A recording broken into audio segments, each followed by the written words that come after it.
Life today feels like a constant storm. Many of us wake up each morning already weighed down by stress, racing thoughts, and the pressure to perform. The moment our eyes open, the world demands our attention.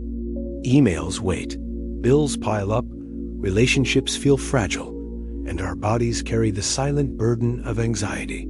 For countless people, life has become a cycle of rushing from one task to another without pause, without breath, without peace. We chase success, yet feel empty. We search for love, yet often feel misunderstood. We earn money, yet still live with fear about tomorrow. Beneath the surface of our daily routines lies a quiet cry, the longing for relief, for meaning, for freedom from this endless cycle of suffering. But imagine for a moment that the answers you seek have always been within reach. Imagine that the door to peace is not locked, not hidden, but waiting for you to notice it. This is not about escaping life or rejecting responsibilities. It is about learning to face life with a new lens. The teachings of the Buddha are not ancient relics meant only for monks in distant temples. They are living truths, practical and deeply relevant to modern life. They speak directly to the stress, the fear, the loneliness, and the endless hunger for more that define much of the modern human experience.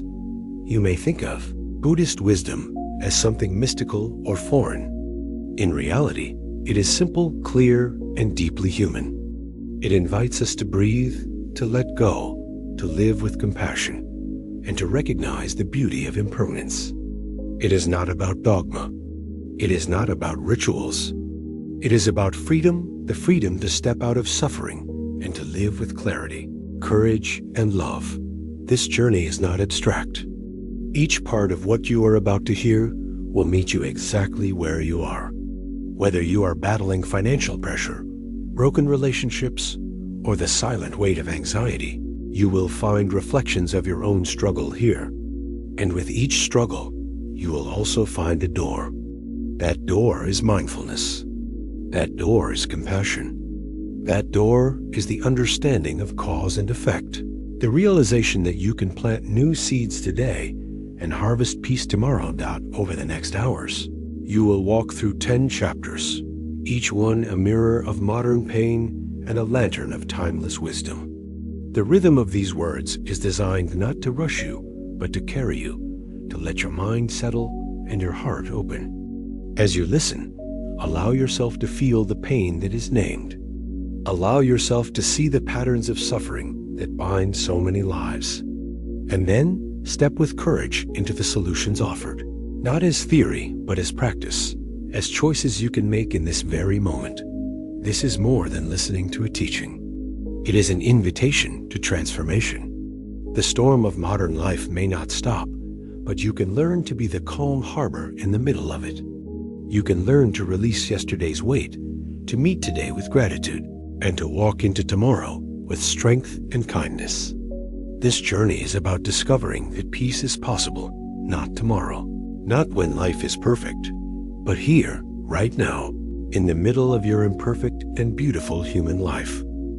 Everywhere you look today, people are carrying invisible burdens. Some wear them like heavy coats, visible in their tired eyes and restless movements. Others hide them under smiles, pretending everything is fine while their minds are caught in storms of worry. The most common burden is stress, the quiet thief that steals our joy. Stress is not just a word. It is the racing heartbeat at night, the tension in your shoulders as you sit at your desk, the endless thoughts that refuse to stop spinning in your head. In the modern world, stress has become normal. People even wear it like a badge of honor, saying, "I am so busy. I have so much to do."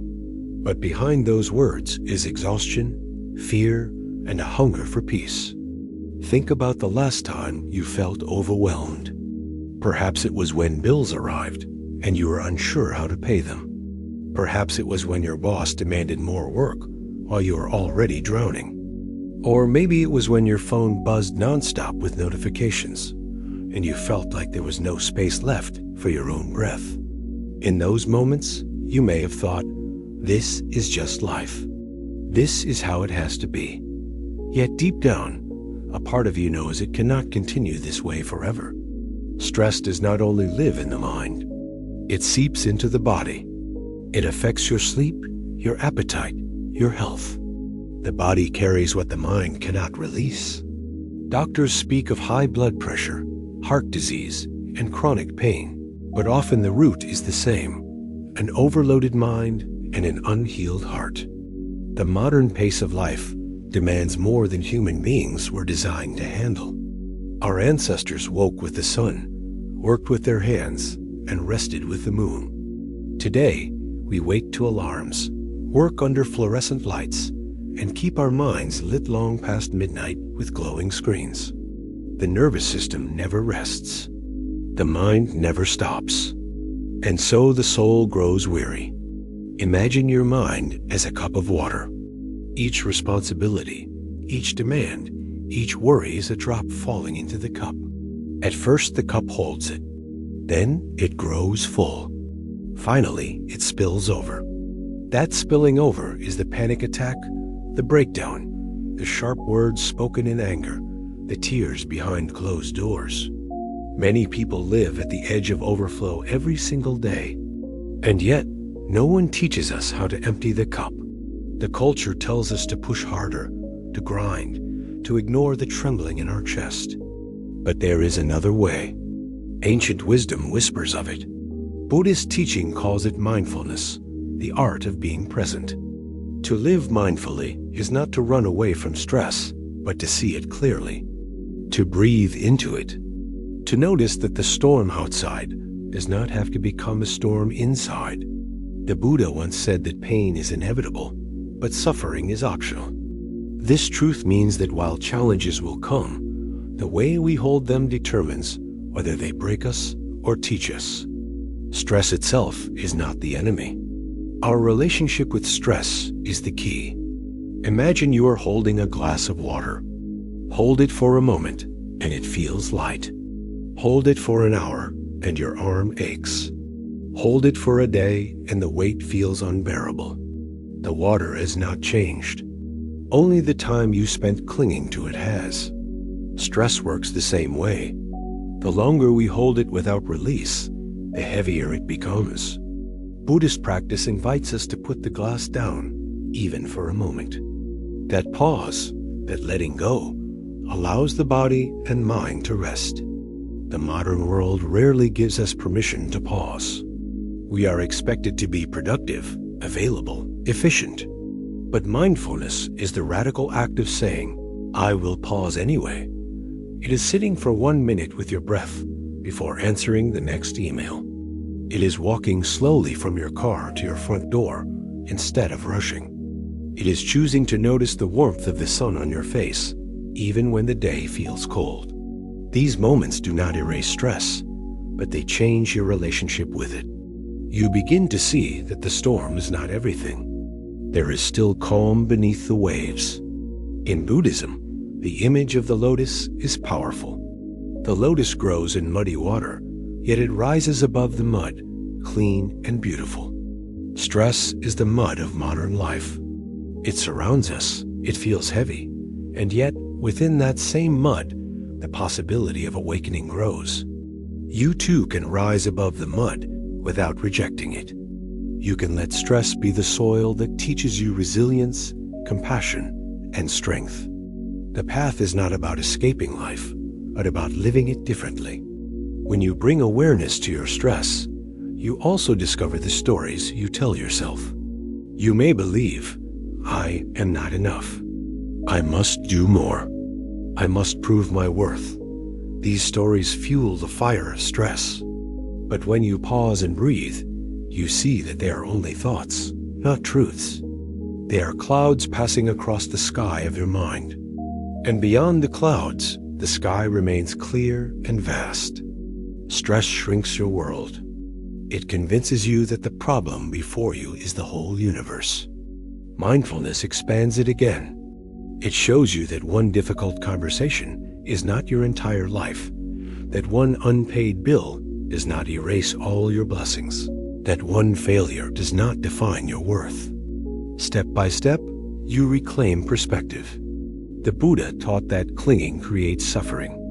When we cling to control, to perfection, to the need for certainty, stress multiplies. But when we practice letting go, even a little, we feel lighter. Letting go does not mean giving up. It means releasing the illusion that you can control everything.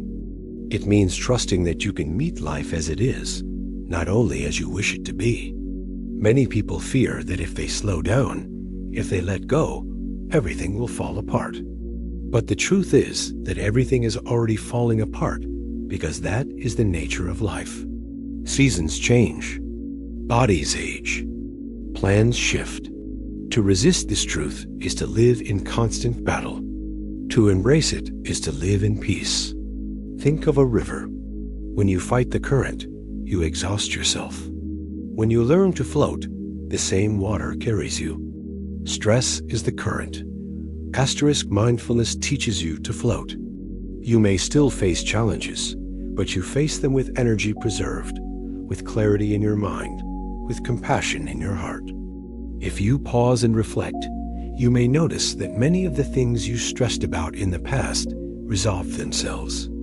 The exam you feared, the meeting you dreaded, the bill you worried about somehow, life moved forward. The storm passed. In this moment, you are still here. You survived. And that means you can survive again. More than that, you can live, not just survive. This is the promise of Buddhist wisdom, that peace is possible in the middle of chaos, that calm is possible in the middle of stress. But peace is not given to you. It is cultivated. It is a daily practice.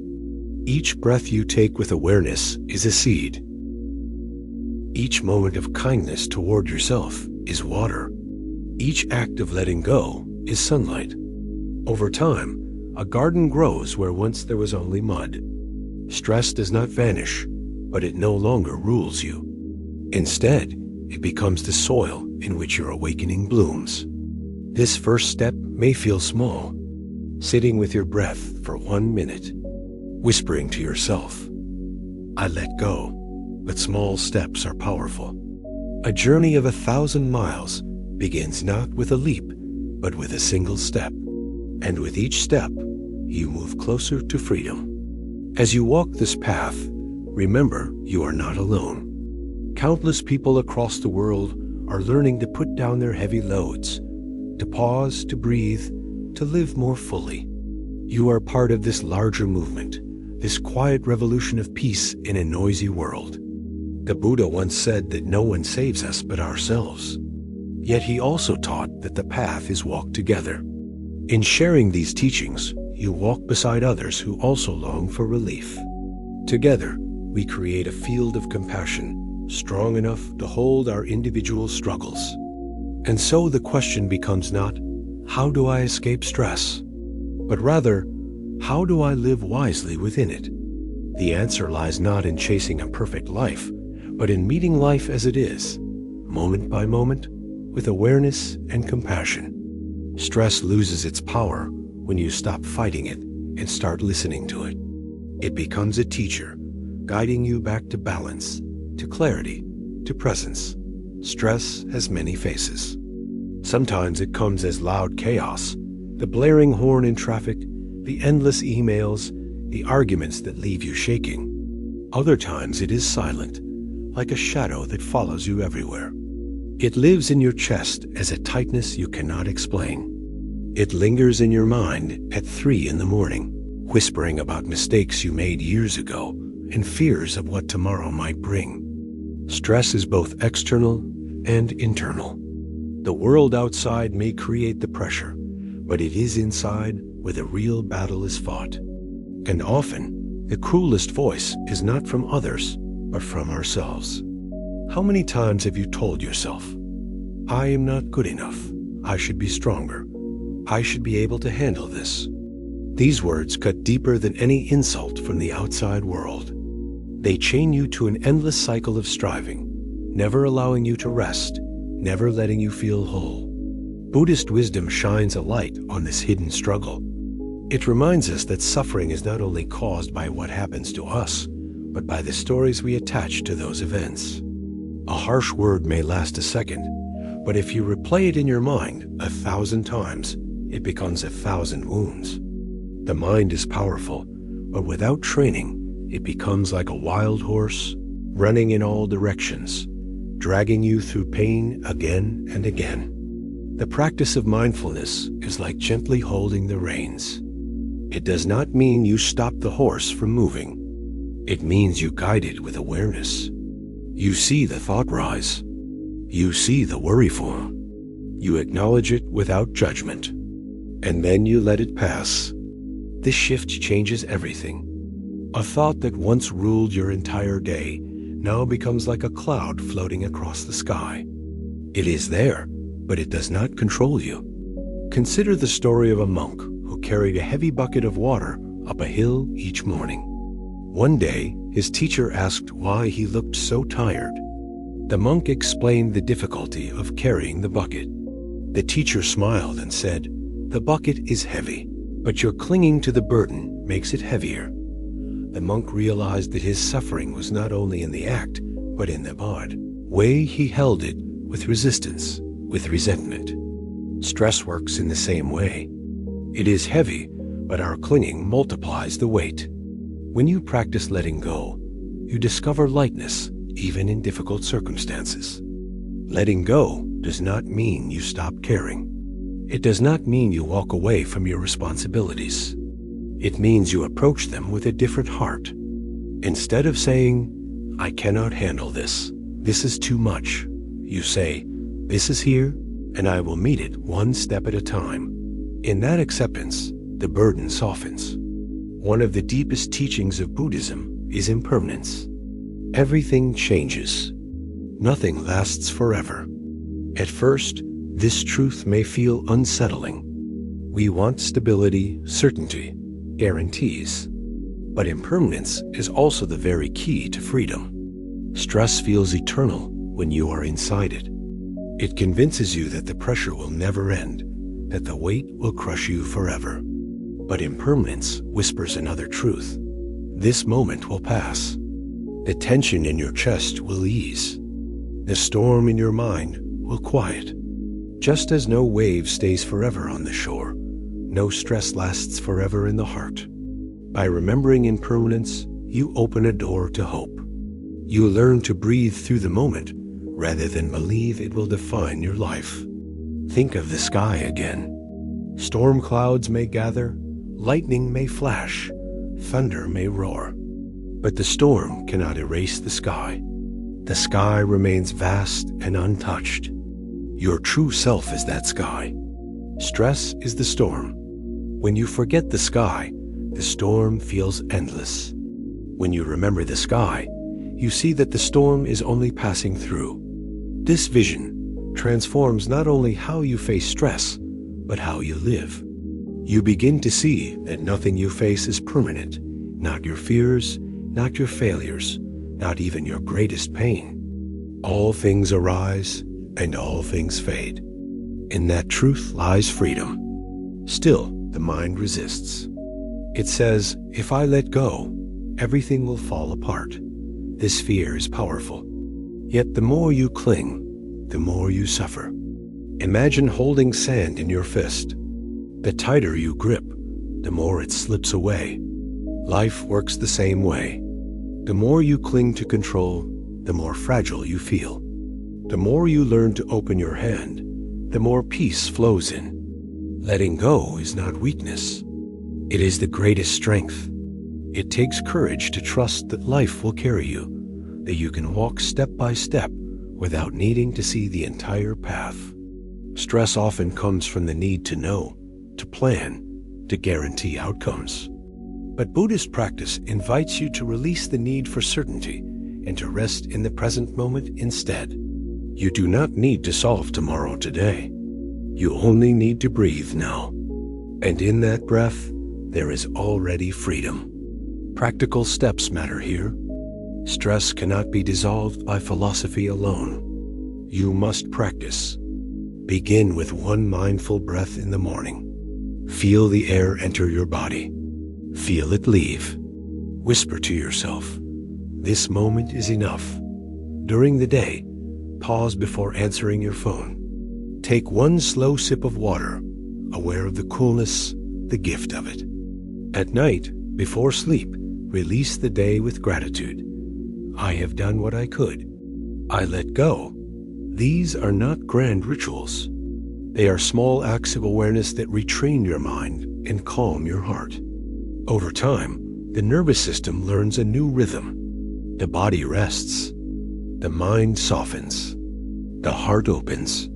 Stress still arrives, but it no longer owns you. It becomes a visitor instead of a master. And when you meet stress as a visitor, you can treat it with kindness. You can ask, "What are you here to teach me?" Often stress points to what matters most: your health, your relationships, your longing for peace. By listening instead of resisting, you transform stress into wisdom. This is the miracle of mindfulness. What once harmed you becomes your guide. There is also the gift of compassion. The Buddha taught that compassion is the antidote to suffering. When you suffer, you may turn inward with blame. I should not feel this way. I am weak, but compassion says, it is human to feel this. May I be gentle with myself. Stress is heavy enough without adding shame on top. Self-compassion lightens the load. And when you treat yourself with kindness, you also begin to treat others with more patience, more understanding. Stress often makes us harsh. We snap at loved ones. We close our hearts. But with compassion, we remember that others too are carrying their invisible burdens. Everyone you meet is fighting a battle you cannot see. When you hold this truth, kindness flows naturally. You smile instead of frown. You listen instead of judge. And in that small shift, you reduce not only your own stress, but the stress of the world around you. Step by step, your life becomes a ripple of peace. The truth is simple yet profound. You do not need to wait for stress to disappear before you live fully. You can live fully within it. You can walk through the storm with an umbrella of mindfulness and compassion. You can let stress remind you to slow down, to breathe, to care more deeply. And in that way, stress transforms from an enemy into a teacher, from a weight into a path. As this chapter closes, you may notice a subtle change. Perhaps the weight in your chest feels a little lighter. Perhaps your breath feels a little deeper. Perhaps hope feels closer than it did before. This is the beginning. This is the seed of transformation. The story does not end here. For while stress is one of the great pains of modern life, it is not the only one. Beyond the daily grind of deadlines and worries lies another silent struggle, the fear of never having enough. Not enough money, not enough security, not enough stability. This fear drives countless choices and keeps countless hearts restless. And so, as we leave behind the storm of stress, we now turn toward another pain, one that touches nearly every person in our modern world: the struggle with money and the illusion that it alone can bring peace. Money is one of the most powerful forces shaping modern life. It is not just paper or numbers on a screen. It is tied to survival, comfort, and identity. People work long hours, sacrificing time with family, health, and even sleep in pursuit of it.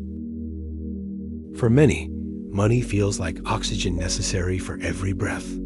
And yet, no matter how much they earn, the fear of not having enough remains. This fear grows silently. It appears when you wake at night and wonder how you will pay the bills. It rises when you watch the price of groceries climb higher each month. It haunts you when unexpected expenses arrive: a broken car, a medical emergency, a sudden loss of income. The fear of scarcity makes the heart restless. It whispers, "You are not safe. You must get more, or you will be left behind." In this way, money becomes not just a tool, but a source of constant anxiety. Modern culture fuels this fire. Advertisements scream that happiness can be bought if only you purchase the right product. Social media parades endless images of wealth and luxury, convincing you that your life is not enough unless it looks like theirs. Even children grow up believing that success equals possessions, that self-worth is measured by the size of a house or the brand of shoes. In this endless chase, money transforms from a servant into a master. And when money becomes the master, life becomes a cage. Think about the cycle. You work hard to earn more. You spend what you earn. You want more than you have, so you push harder, sacrificing even more of your time and health. The cycle repeats until years have passed, and you realize you have been running without rest, chasing without ever arriving. This cycle is not just exhausting, it is painful. The body grows tired. The mind grows bitter. The heart grows empty. Because deep down, no amount of money can ever fill the hunger for peace, love, or meaning. Buddhist teaching reveals a simple yet profound truth. Craving is endless. The more you feed it, the more it grows. Like drinking salty water to quench thirst, chasing money without awareness only deepens the thirst. The Buddha warned that desire is a root of suffering. This does not mean money itself is evil. Money is neutral, a tool that can support life. The suffering comes when we cling to it, when we let it define our worth and control our joy. Imagine holding a rope tightly, your hand burning from the tension. The rope itself does not hurt you. It is the clinging that creates the pain. In the same way, money is not the enemy. It is the attachment to money, the belief that it alone guarantees happiness, that causes suffering. When you loosen the grip, the pain eases. Let us pause here and ask, what do we truly seek when we chase money? Safety, freedom, happiness. Yet Buddhist wisdom reminds us that these states do not arise from external possessions. They arise from the mind. A wealthy person with constant fear of losing their fortune is not free. A person with little, but with gratitude and peace, may feel richer than kings. Freedom is not about how much you have, but how lightly you can hold what you have. In Buddhist practice, there is the teaching of right livelihood. It means earning a living in ways that do not harm yourself or others. This teaching points us back to balance. Money gained through endless stress, dishonesty, or harm may fill the bank account, but will empty the soul. Right livelihood invites us to see work not only as survival, but as a practice of compassion, integrity, and service. When you align your work with these values, money becomes a support, not a chain. But what about the fear that wakes you at night, the real struggle to make ends meet? Buddhism does not ignore reality. The teachings are not about pretending poverty is easy or dismissing financial pain. They are about offering tools to meet those struggles with clarity instead of despair. When fear rises, mindfulness gives you space. Instead of drowning in what-if thoughts, you return to the present. Right now, I have food. Right now, I have shelter. Right now, I am breathing. This simple truth grounds you. Fear thrives on the future, on what might happen. Peace is found in the present, on what is real now. Gratitude is another powerful practice. It shifts the focus from lack to abundance. You may not have everything you want, but you already have much to be thankful for. Each meal, each breath, each sunrise is a gift. Gratitude softens the endless craving and shows you that life is already full in ways money cannot measure. A person who sees beauty in a simple cup of tea will never feel poor. Generosity is also a doorway to freedom. At first, it may seem impossible. How can you give when you feel you do not have enough? Yet generosity breaks the chains of scarcity. When you share even a small act, a smile, a kind word, $1 you declare to fear, I am not ruled by you. Generosity expands the heart. It reminds you that true wealth is not what you keep, but what you give. The Buddha taught that even the poorest person can give, for the gift of kindness costs nothing yet changes everything. Modern research supports this truth. Studies show that people who practice gratitude and generosity feel less stress and greater happiness than those who focus only on accumulation. Science echoes what Buddhism has long taught, that peace does not come from more, but from enough. Consider this story. A wealthy man once asked a monk why he felt empty despite his riches. The monk poured tea into a cup until it overflowed. The man protested, "Stop! The cup cannot hold more." The monk replied, "Your heart is like this cup. It is already overflowing with desire. Until you empty it, no amount of wealth can satisfy you." The man realized his emptiness was not from lack of possessions, but from his endless craving. This story mirrors a modern struggle. Many people feel poor, not because they lack, but because they crave endlessly. Their hearts are full of longing, leaving no space for peace. When you learn to empty the cup, to let go of craving, you discover a wealth that no market crash can steal and no thief can take. Money can buy comfort, but not contentment. It can buy medicine, but not health. A house, but not a home. Luxury, but not love. True peace cannot be purchased. It must be cultivated within. And the path of Buddhism shows the way. Through mindfulness, gratitude, generosity, and right livelihood. These are not lofty ideals.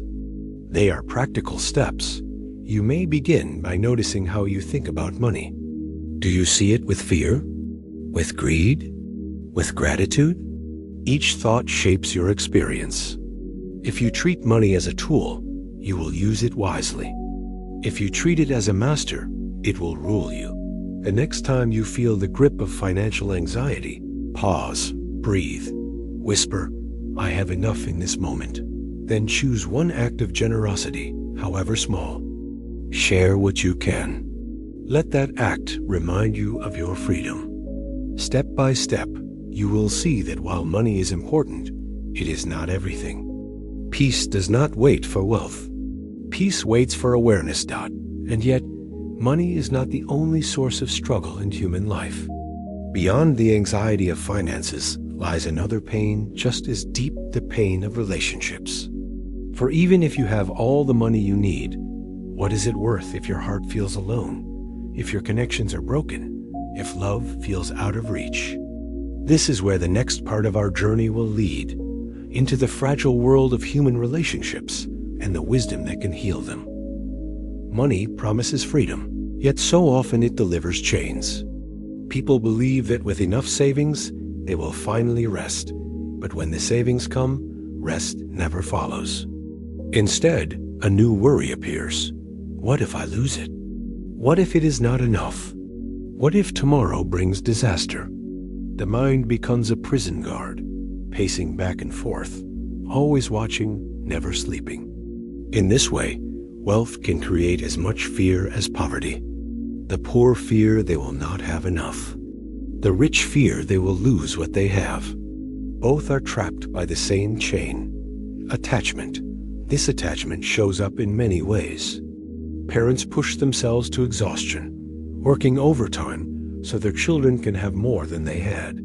Couples fight bitterly over money, blaming each other for spending too much or earning too little. Friends grow distant because envy poisons the bond. One has more, the other less. Even communities divide along lines of wealth, as if numbers in a bank account determined human worth. Behind all of it lies the same illusion, that money defines safety, identity, or love. Buddhism invites us to look deeper. What is the true nature of wealth? It is impermanent. Currencies rise and fall. Economies grow and collapse. Fortunes are built and lost in a single lifetime. No matter how tightly you hold it, money slips through your fingers like sand. To tie your peace to something so fragile is to guarantee anxiety. The Buddha compared worldly possessions to borrowed goods. They are yours to use for a while, but never truly yours to keep. Knowing this truth frees you.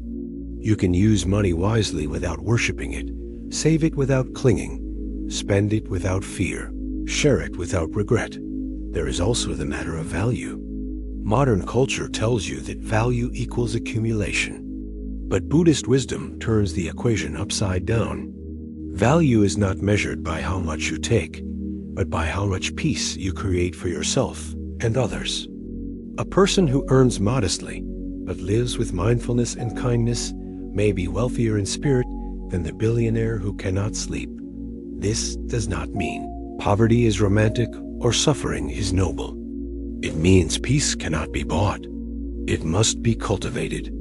And when you cultivate peace, you change your relationship with money. You see it as a tool, not a measure of your soul. You learn to ask different questions. Not, how much can I get? But how wisely can I live? Not, what do I lack? But what is already enough? Practical wisdom flows from this. Before spending, pause. Ask, will this bring lasting peace or only temporary distraction? Before working yourself to exhaustion, ask, will more hours truly serve my family, or will they only leave me too tired to love them well? Before comparing your life to others, ask, what beauty already exists in mine that no money can buy? These questions cut through the illusions that money creates. Generosity remains one of the most radical answers to money anxiety. The act of giving transforms scarcity into abundance. You may think you cannot afford to give, yet even the smallest act plants a seed of freedom. When you give, you tell your fear, you do not rule me. You tell your craving, you cannot own me. In that moment, you reclaim your power. Generosity is not measured by size, but by sincerity. A single coin given with love is greater than a fortune given with pride. The Buddha praised generosity not because it changes your bank account, but because it changes your heart. A generous heart sees beyond scarcity. It knows that wealth is not about holding tight, but about letting flow. Money, like water, must move to bring life.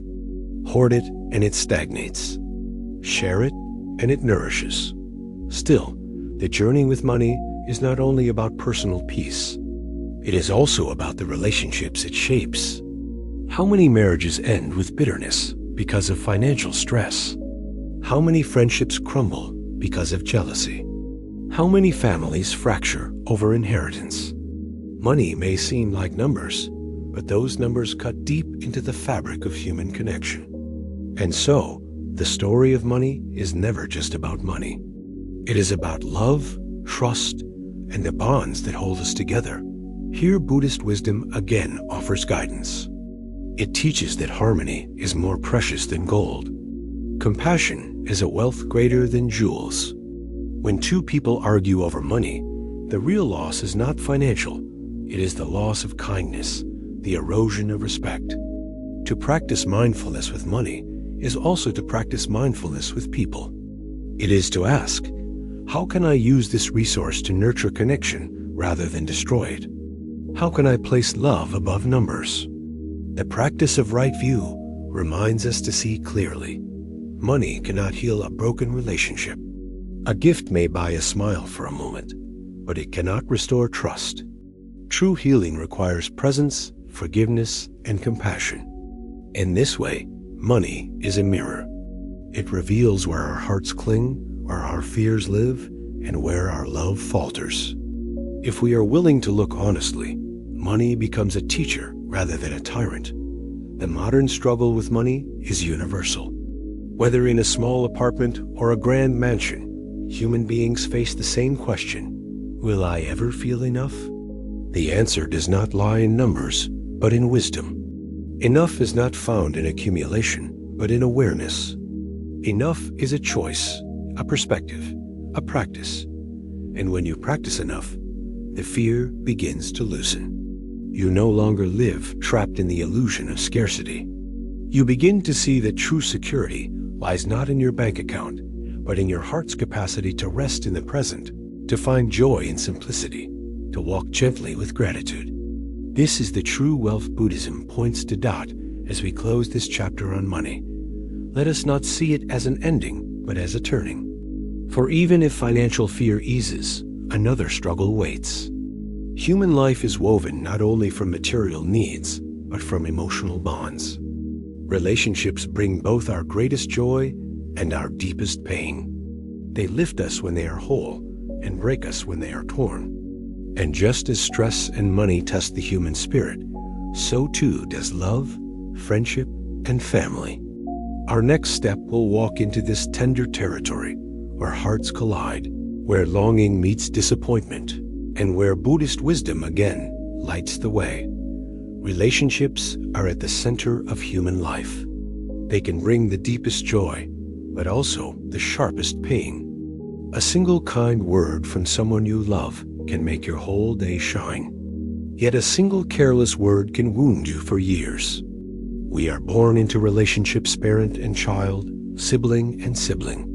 We grow into friendships, romances, marriages, communities. And in each of these bonds, we hope for love, understanding, and safety. But often, what we find is conflict, disappointment, or loneliness. Think about the arguments that echo long after they end. The silence at the dinner table when love has turned cold. The distance between friends who once shared everything but now barely speak. These are not small pains. They cut to the heart of who we are, because at our core, every human being longs to belong. When that longing is unmet, the wound runs deep. Modern life makes these struggles even sharper. Families live scattered across cities, or even countries, connected by technology but separated by distance. Romantic relationships strain under the pressure of work, money, and endless distractions. Friendships fade because everyone is too busy. And while we are more connected digitally than ever before, many people feel profoundly alone. Loneliness is not just the absence of people. It is the absence of connection, the feeling that no one truly sees you or understands you. You can sit in a crowded room and still feel invisible. You can share a house with someone and still feel alone. This loneliness weighs on the soul, whispering, "Maybe I am unlovable. Maybe no one will ever stay."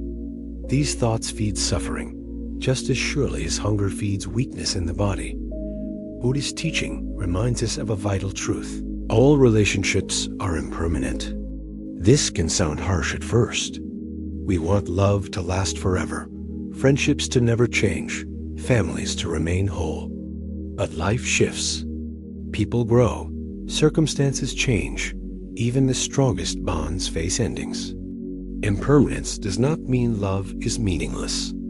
It means love is precious. It means every moment of connection is a gift, not a guarantee. When we accept impermanence, we stop clinging to the illusion of forever and begin cherishing the reality of now. Imagine holding a flower. If you demand that it never wilt, you will only feel sorrow as its petals fall.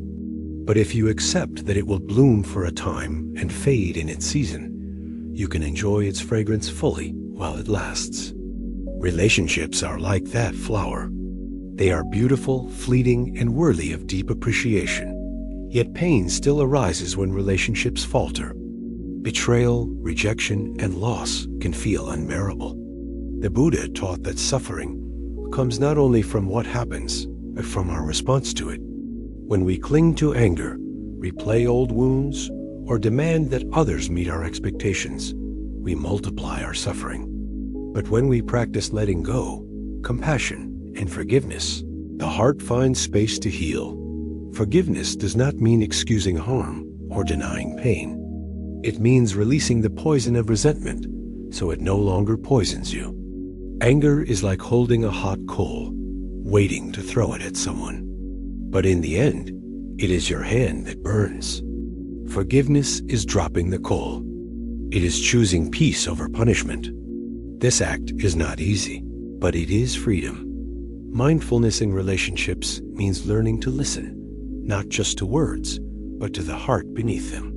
It means pausing before reacting, breathing before speaking, and choosing kindness even when hurt. It means seeing the humanity in the other person, remembering that they too carry pain, fear, and longing. When you approach others with compassion, you create space for healing. Compassion is just as vital. Many people blame themselves harshly when relationships fail. I was not enough. I should have done more.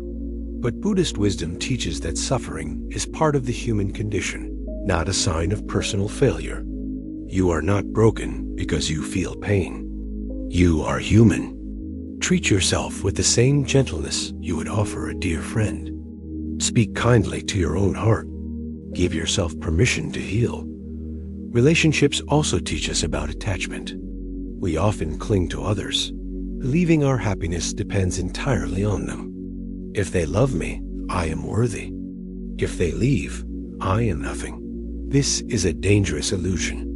While love from others is beautiful, true freedom comes when you recognize that your worth is not dependent on anyone else.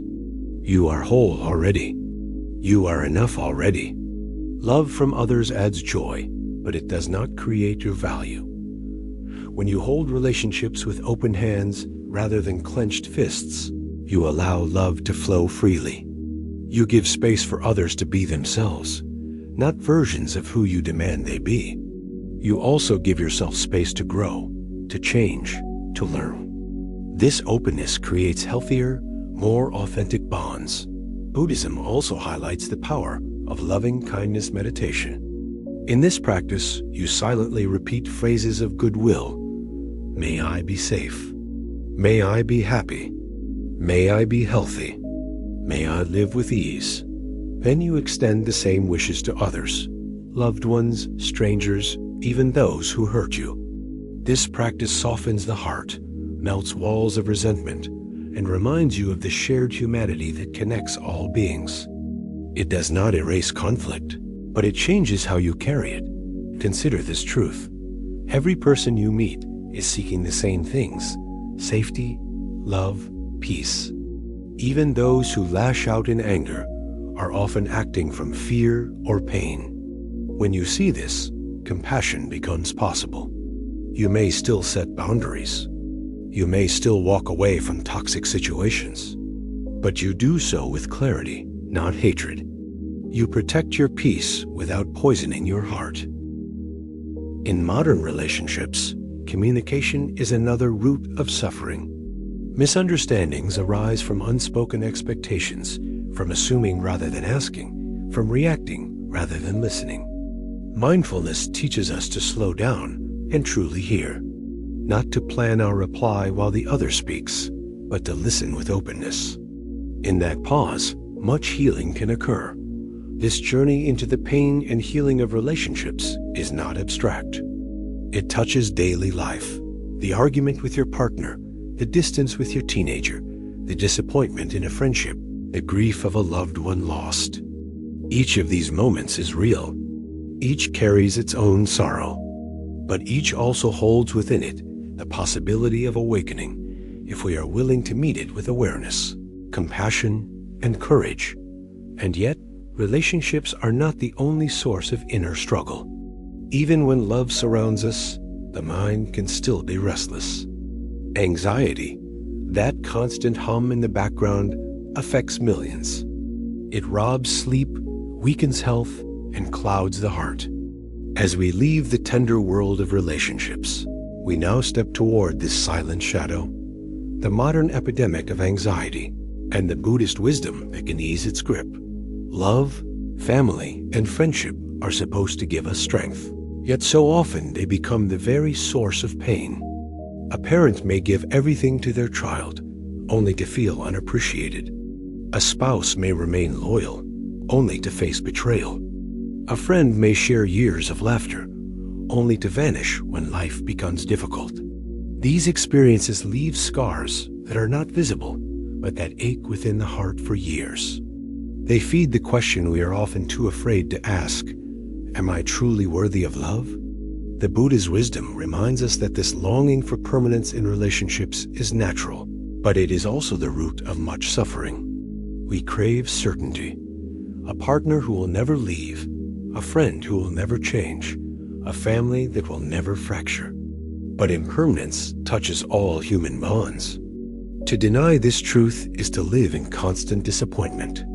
To accept it is to live with gratitude for the love that exists now, however fragile, however brief. Think of waves on the ocean. They rise, they crest, they fall. Each is beautiful in its own time. If you demand that a wave remain still, you will only know frustration. Relationships are waves. They shift, they move, they sometimes break. And yet, the ocean itself, the vast capacity for love and connection, remains. When we stop clinging to the permanence of a single wave, we begin to see the ocean within ourselves. That one of the greatest challenges in relationships is expectation. We create invisible lists of what others should do, how they should behave, how they should love us. When they fail, we feel betrayed. But were they betraying us, or were they simply being human, flawed, imperfect, limited? Expectation builds a prison for love. Compassion unlocks it. When you allow others to be who they are, not who you want them to be, you create space for authentic connection. Of course, this does not mean accepting harm. Buddhist wisdom is clear. Compassion includes yourself. Boundaries are not rejection, but protection. Walking away from abuse, dishonesty, or neglect is not a failure. It is a form of wisdom. It is choosing not to feed suffering. The middle path means holding both truths. Love others with compassion, and love yourself enough to know when to let go. Forgiveness is often misunderstood. Many believe it means reconciling with those who hurt us, or pretending harm did not matter. True forgiveness is deeper. It is releasing the chain that binds you to the pain. It is saying, "This happened, and I will not let it poison my heart forever." You may never forget. You may never walk closely with that person again, but you free yourself from carrying their shadow every day. Forgiveness is not a gift to them. It is a gift to you. Relationships also mirror our inner world. When you are restless inside, you seek constant reassurance from others. When you are harsh with yourself, you become harsh with those closest to you. When you are afraid of being abandoned, you cling so tightly that you drive others away. This is why Buddhist practice begins within. By cultivating inner peace, you bring peace to your relationships. By practicing self-compassion, you practice compassion for others. By learning to let go inside, you learn to let go outside. A powerful practice here is metta, or loving kindness meditation. Imagine sitting quietly, breathing slowly, and repeating, "May I be happy. May I be safe. May I be healthy. May I live with ease." Then extend it to someone you love. May you be happy.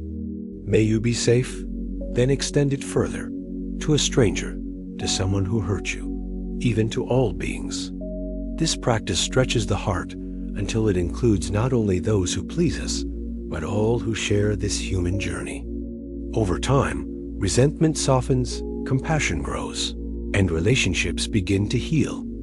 But what of loneliness? The great silence that so many carry. Even in marriages, even in families, loneliness thrives. Buddhism teaches that loneliness arises when we believe we are separate, when we forget our interconnection. The truth is that no being lives alone. Every breath you take depends on trees, on air, on countless unseen forces. Every meal depends on farmers, sunlight, rain, and soil. Every smile you receive depends on generations of kindness that allowed another human being to survive and grow. You are never truly alone. To remember this is to remember your place in the vast web of life. When relationships fail or feel empty, this truth offers comfort. It reminds you that belonging is not limited to one person or one bond. Belonging is woven into existence itself. The river flows, the birds sing, the wind touches your skin. All are part of your great family. When you open your awareness to this wider connection, the sting of loneliness begins to ease. Still, the heart will ache. Loss will come. Grief will follow. Buddhist wisdom does not deny this. It simply teaches that pain can be carried with awareness rather than drowned in. Grief is love that has nowhere to go. To honor it with mindfulness, to breathe into it, is to allow healing slowly, gently. Like dawn after night, the journey through relationships shows us both beauty and fragility. It teaches us that love is precious, not guaranteed. It calls us to compassion, forgiveness, and awareness. It shows us that peace in relationships begins with peace within. And it reminds us that even when bonds break, the capacity for love remains unbroken. Yet, even with love present, many people live with a restless mind. Even surrounded by family or friends, they feel a constant hum of worry beneath the surface. Anxiety steals joy, tightens the chest, interrupts sleep. It makes people imagine disasters that never arrive, fear conversations that never happen, and replay mistakes that cannot be changed. As we step beyond the struggles of relationships, we now walk into this universal shadow, the modern epidemic of anxiety, and how the teachings of the Buddha can bring light into this darkness. Anxiety is the silent shadow that follows countless people through their days and nights. It is not always loud like anger, nor visible like stress. Sometimes it is quiet, yet it is always there, humming beneath the surface. Anxiety is the racing heart when nothing dangerous is near. It is the restless tossing in bed at 2 a.m. It is the knot in the stomach before walking into a meeting or opening an email. It is the endless cycle of what if that plays like a broken record in the mind. Modern life feeds anxiety. News headlines scream disaster. Social media compares your life to others. Work piles up with constant demands, and the future feels more uncertain than ever. We live in an age of information, but too much information often means too much fear. Each notification brings a new reason to worry. Each advertisement whispers that you are not enough unless you buy, achieve, or improve. The mind becomes a battlefield filled with doubts and fears, most of which never come true. Anxiety convinces you that safety is only one step away if you work harder, earn more, prepare more, control more. But no matter how much you try, it is never enough. There is always another what if. What if I lose my job? What if I get sick? What if people don't like me? What if I fail? The mind spins faster and faster, but peace remains out of reach. Anxiety is like running on a treadmill. You exhaust yourself, but go nowhere. The Buddha spoke directly to this suffering. He taught that much of our fear comes not from the present moment, but from clinging to the future. The mind imagines dangers, tries to control outcomes, refuses to rest. Yet the present moment, when seen clearly, is usually safe. Right now, you are breathing. Right now, you are alive. Right now, you are capable of choosing calm. When you anchor yourself in the present, the storm of what if begins to lose its power. Mindfulness is the practice of returning to this anchor. Each breath becomes a reminder. This moment is enough. When the mind runs into the future, you gently guide it back. You feel the air entering your lungs, the weight of your body on the chair, the sound of your heartbeat. You realize that, in this exact second, you are okay. Anxiety wants to pull you into tomorrow. Mindfulness invites you back to today. That another powerful practice is learning to observe your thoughts without being ruled by them. In Buddhist teaching, the mind is like the sky, and thoughts are like clouds. Some clouds are dark and heavy. Some are light and fleeting, but none of them define the sky. Anxiety makes you believe that each fearful thought is a prophecy. Mindfulness helps you see that it is only a passing cloud. You can watch it drift by without chasing it. This shift turns fear into freedom. Consider the image of two arrows. often used in Buddhist teaching. The first arrow is the pain of life itself, loss, illness, uncertainty. The second arrow is the suffering we add through our thoughts, fear, worry, regret. We may not always control the first arrow, but we can choose not to shoot the second. Anxiety is often the second arrow. By worrying endlessly about what might happen, we multiply the pain of what has not even occurred. When we let go of this second arrow, life becomes lighter. Compassion is also a medicine for anxiety. Many people judge themselves harshly for feeling worried. They think, I should be stronger. I should not feel this way. But harshness only makes anxiety worse. Instead, speak gently to yourself. It is human to feel this. I will care for myself in this moment. Compassion softens the sharp edges of fear. It reminds you that you are not alone, that millions share this struggle. When you hold yourself kindly, the mind begins to settle. There is also the truth of impermanence. Anxiety feels endless when you are inside it, but no feeling lasts forever. Fear rises, peaks, and fades, just like waves on the ocean. To remember this is to remember hope. You do not have to fight every anxious thought.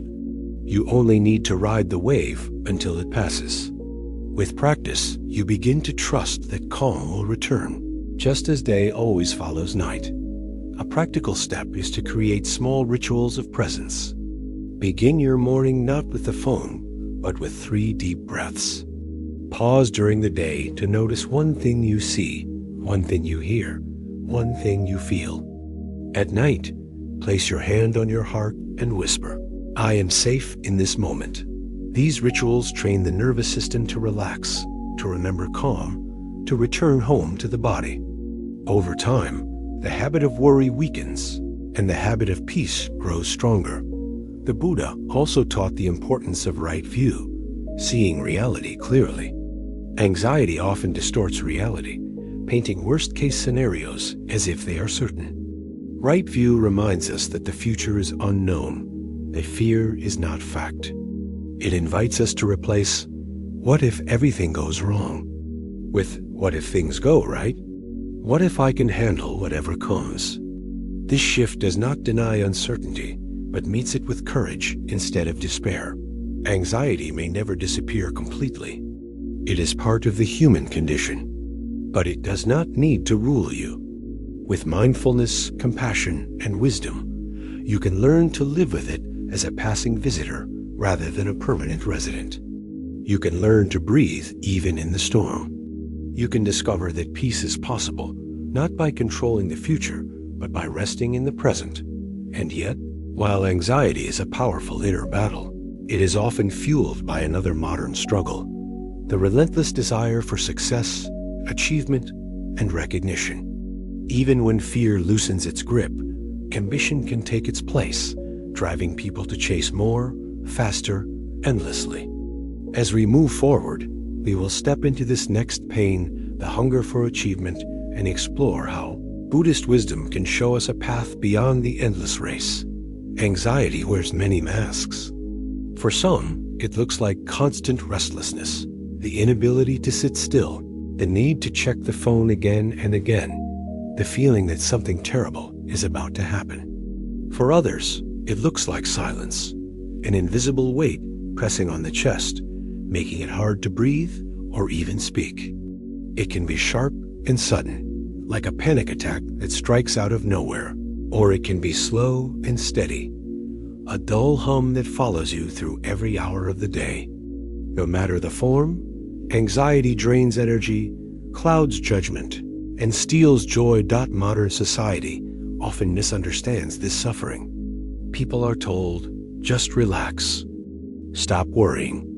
It's all in your head. These words are not only unhelpful, but harmful.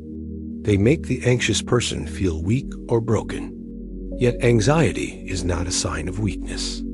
It is a signal, a message from the mind and body that something needs attention. Instead of ignoring it, Buddhist practice invites us to listen. Listening does not mean indulging the fear. It means pausing long enough to ask, what is this anxiety trying to teach me?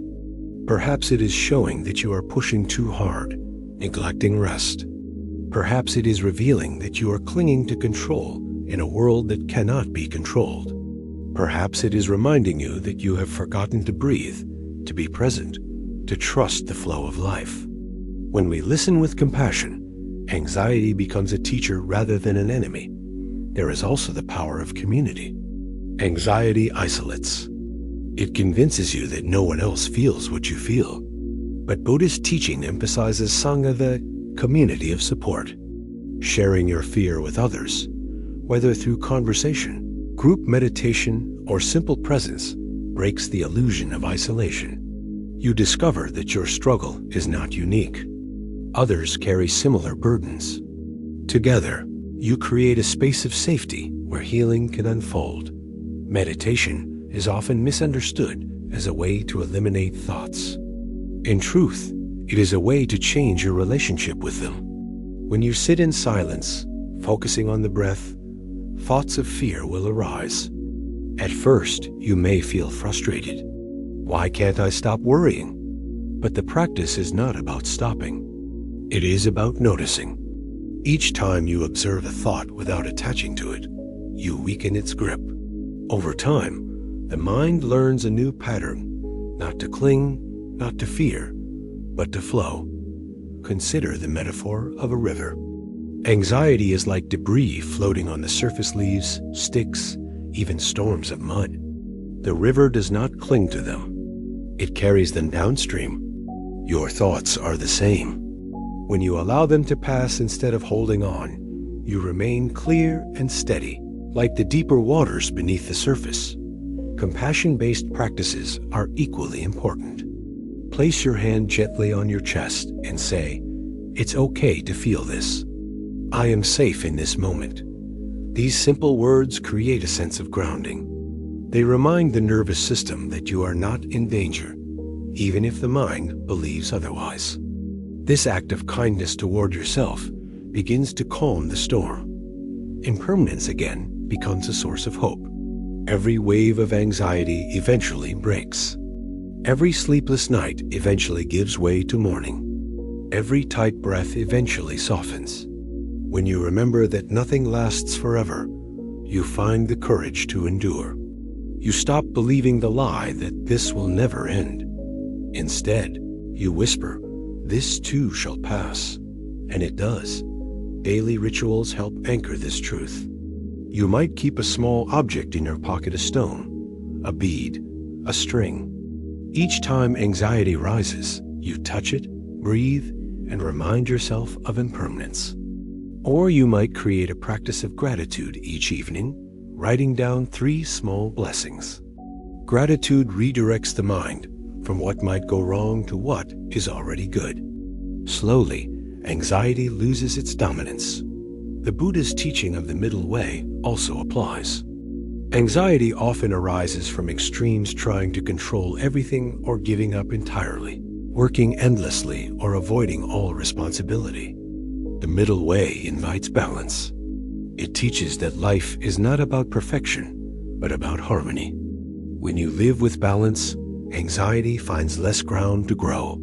Still, it is important to acknowledge that anxiety cannot always be silenced by willpower alone. Sometimes professional help is needed. Sometimes medicine, therapy, or guidance from a trusted teacher is part of the path. Buddhist wisdom does not reject these supports. Instead, it encourages us to use every skillful means available to reduce suffering. Seeking help is not weakness. It is wisdom. The path through anxiety is not about never feeling fear again. It is about learning to walk with fear without being ruled by it. It is about seeing the anxious thought, breathing into it, and choosing not to let it define you. It is about remembering that peace is always possible, even in the middle of the storm. And yet, when anxiety eases, another challenge often rises to the surface. Modern life pushes people not only to worry, but also to achieve, to succeed, to prove their worth. Even those who have quieted fear may still feel driven by ambition, running faster, working harder, chasing recognition without rest. This hunger for achievement can become its own form of suffering. As we close the chapter on anxiety, we now turn to this next pain, the relentless desire for success, and how Buddhist wisdom can free us from the endless race. Success is one of the greatest obsessions of the modern age. From the time we are children, we are told to aim higher, to work harder, to become someone important. Report cards become the measure of worth. Trophies and awards decide who is praised and who is forgotten. By the time we reach adulthood, success is no longer just about school. It becomes about careers, salaries, titles, and recognition. Everywhere you look, society whispers the same message. You are only as valuable as your achievements. This message is powerful, but it is also dangerous. It convinces people that they must always be striving, always chasing, never stopping. Rest feels like laziness. Play feels like a waste of time. Even family moments are interrupted by phones, by emails, by the constant pull of work. In the pursuit of success, many people sacrifice the very things that give life meaning, health, peace, love, connection. Think about the culture of busyness. Ask someone how they are doing, and often the answer is, "I'm busy." This busyness is worn like a badge of honor, as if exhaustion proves importance. But beneath the surface, many are not proud, they are tired. They are anxious. They are afraid that if they slow down, they will fall behind. Ambition drives them like a whip, pushing harder and harder, but the finish line always moves further away. This endless race is not just external, it is internal. Many people tie their self-worth to achievement. When they succeed, they feel worthy. When they fail, they feel worthless. But this is a fragile way to live, because success is impermanent. Today's victory may be forgotten tomorrow. Today's praise may turn into tomorrow's criticism. If your worth depends on success, your peace will always rise and fall with circumstances beyond your control. The Buddha's wisdom speaks directly to this suffering. He taught that craving, whether for wealth, pleasure, or recognition, is one of the root causes of suffering. The more you feed it, the stronger it becomes. Ambition without awareness is like a fire. At first it gives warmth, but left unchecked, it burns everything it touches. Careers collapse, families fracture, bodies break under the weight of endless striving. This does not mean ambition is evil. The Buddha did not tell people to avoid work or achievement. He taught the middle path. Ambition becomes suffering when it controls you, when it blinds you to the present, when it convinces you that joy is always somewhere in the future. True success, in Buddhist wisdom, is not measured by titles or trophies. It is measured by peace of mind, by compassion in action, by the ability to live fully in the present moment. Imagine climbing a mountain. Each time you reach a peak, you see another peak higher than the last. Ambition tells you, climb more, climb faster. But at some point, you realize the climb never ends. There will always be another mountain. Mindfulness teaches you to pause on the path, to notice the view, to rest in gratitude for how far you have already come. The mountain may still be there, but it no longer owns your happiness. There are countless examples in the modern world of people who have it all and yet feel empty. Celebrities with fame and fortune struggle with depression. CEOs with power and wealth admit to loneliness. Their stories remind us of a truth Buddhism has taught for centuries. External success cannot guarantee internal peace. Without mindfulness, ambition creates emptiness, not fulfillment. So what is the alternative? Buddhist teaching invites us to redefine success. Success is not about being better than others. It is about being true to yourself. Success is not about accumulating more. It is about needing less. Success is not about reaching the end of the race. It is about learning to walk with awareness, kindness, and freedom. Right livelihood is part of this redefinition. When your work aligns with your values, when it serves others as well as yourself, success feels different. It feels whole. You no longer chase recognition alone, you create meaning. And meaning, unlike fame or wealth, lasts. It touches lives. It spreads compassion. It gives you a sense of purpose that ambition alone cannot provide. But what about the fear of failure? For many, failure is the greatest enemy. They believe that if they fail, they are nothing. This fear paralyzes them or pushes them into relentless striving. Buddhist wisdom again offers relief. Failure is not the end. It is a teacher. It shows what does not work. It humbles the ego. It points you back to the truth that your worth is not measured by outcomes. When you let go of the fear of failure, you discover freedom to try, to learn, to grow. Consider this. Even the Buddha faced setbacks on his path. Before enlightenment, he tried extreme asceticism, starving himself nearly to death. Only when he let go of that path and embraced the middle way did he find peace. His story reminds us that mistakes do not disqualify us, they guide us. The only true failure is refusing to learn. Practical steps help here as well. When ambition rises and anxiety follows, pause and breathe. Ask, why am I striving? Is it from fear or from love? Am I chasing recognition or am I serving life? These questions bring clarity. They reveal whether your ambition is skillful or harmful. Gratitude is another antidote. Ambition says, not enough. Gratitude says, already enough. Each time you notice the blessings in your life health, relationships, small joys, you loosen ambition's grip. You begin to see that happiness does not wait at the finish line. It lives in the step you are taking now. And so, the Buddhist teaching is not to reject ambition, but to transform it. Use your energy not to chase endless status, but to cultivate wisdom and compassion. Let success mean living in alignment with truth, not just climbing higher in comparison to others. Let your ambition be guided by awareness, not fear. Yet even as we explore ambition, we must acknowledge that success is not the only thing people chase. Alongside ambition grows another shadow, the craving for pleasure, for constant stimulation, for escape from discomfort. This craving can be just as consuming as the hunger for achievement. As we leave behind the struggle with ambition, we now step into the next pain, the endless search for pleasure, and how Buddhist wisdom offers freedom from this trap. Race for success does not end when people achieve what they thought they wanted. Often it only intensifies. A promotion at work creates the desire for the next title.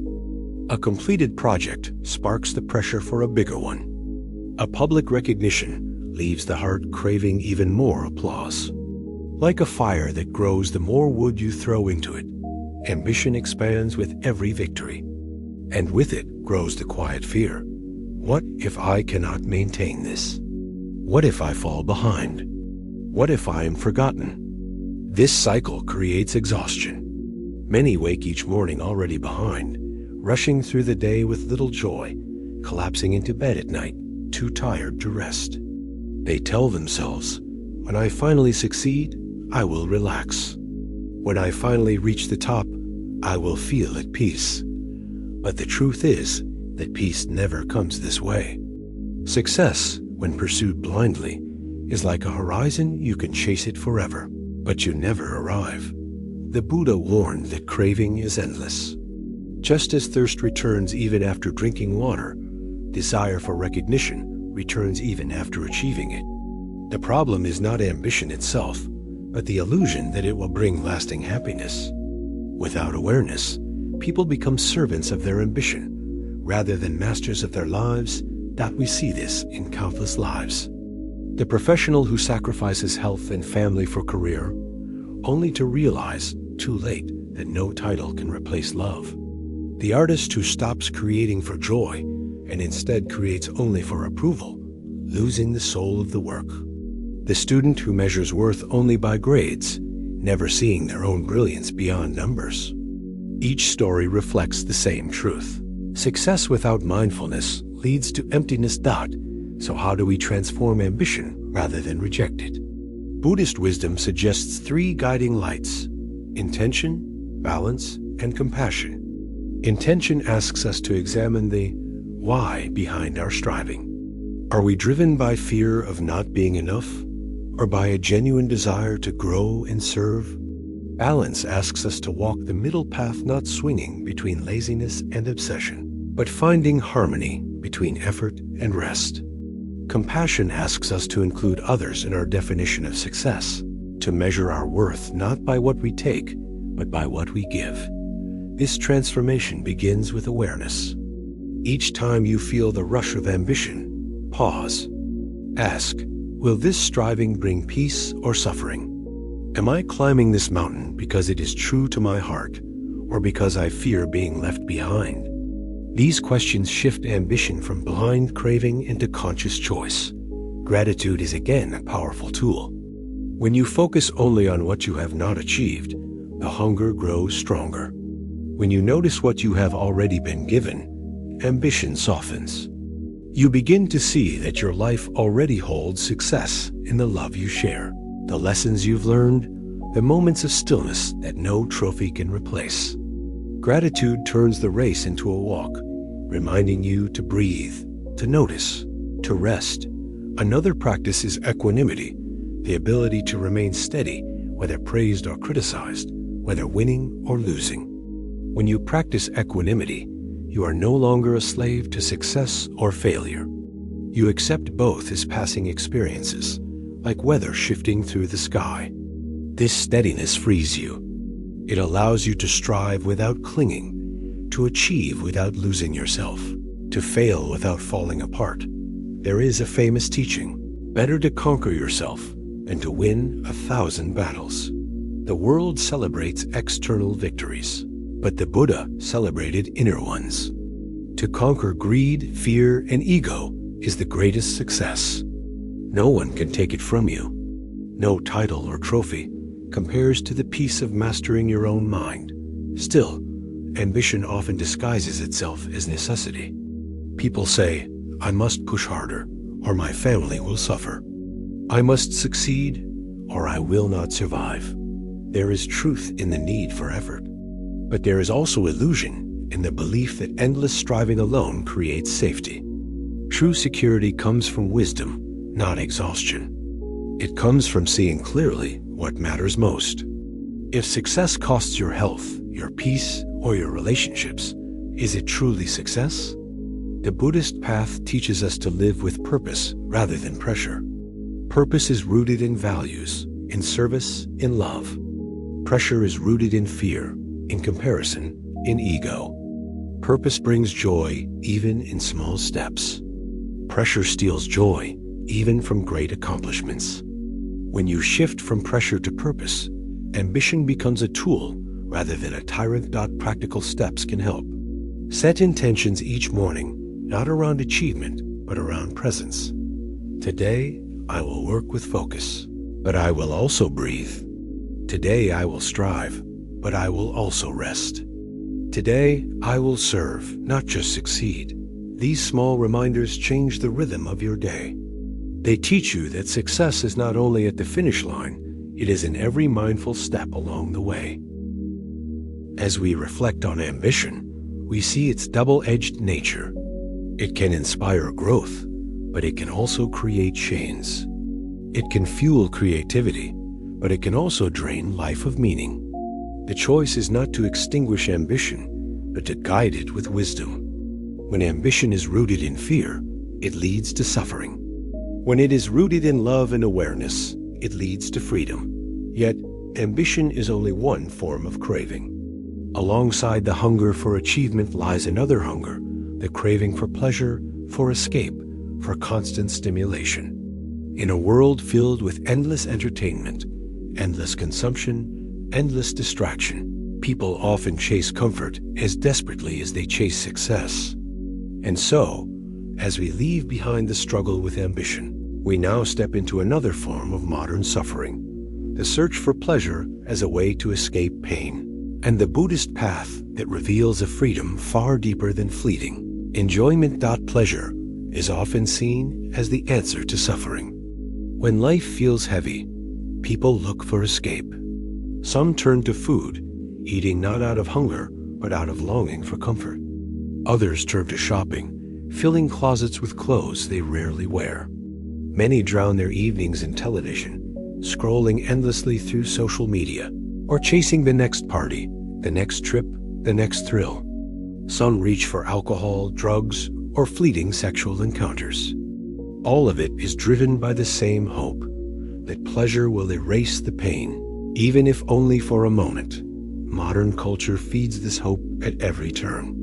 Advertisements promise happiness in a bottle, in a gadget, in a luxury vacation. Streaming services promise endless entertainment, so you never have to sit alone with your thoughts. Social media offers a quick hit of validation, a digital applause that feels like love. For a while, it works. Pleasure brings a rush, a distraction, a spark of relief. But the relief fades quickly. And when it fades, the emptiness feels even deeper. This is the trap of craving. The Buddha warned that desire for pleasure is like drinking salt water when thirsty. It may seem refreshing for a moment, but it only makes the thirst worse. The more we chase pleasure, the more restless we become. We believe that one more taste, one more purchase, one more experience will finally satisfy us. But satisfaction never arrives. Instead, the hunger grows. Think of the cycle of indulgence. You feel stressed, so you eat a sweet treat. For a moment, the sugar lifts your mood. Then guilt sets in. You promise yourself you will stop next time.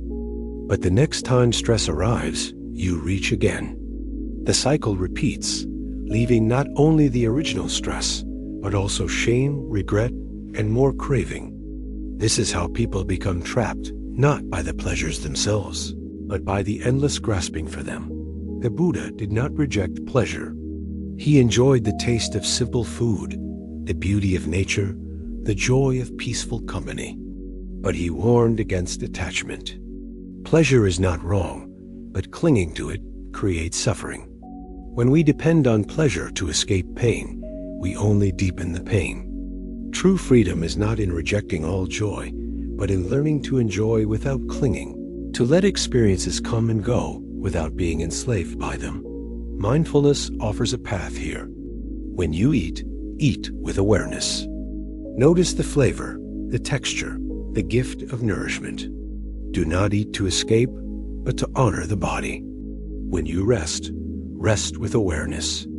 Feel the breath, the softness of the pillow, the blessing of stillness. Do not watch television simply to numb yourself.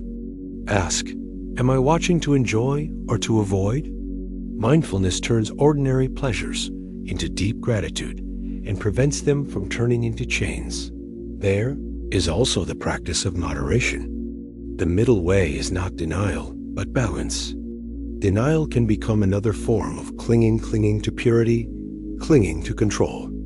The Buddha himself once practiced extreme self-denial, starving his body in search of enlightenment. But he discovered that neither indulgence nor denial brought peace. Only balance did. To live the middle way is to enjoy what life offers without being consumed by it. Consider how fleeting pleasure is by nature. The taste of food lasts only a few minutes. The thrill of shopping fades once the item is owned. The excitement of a trip vanishes when you return home. The applause from others fades as soon as the crowd disperses.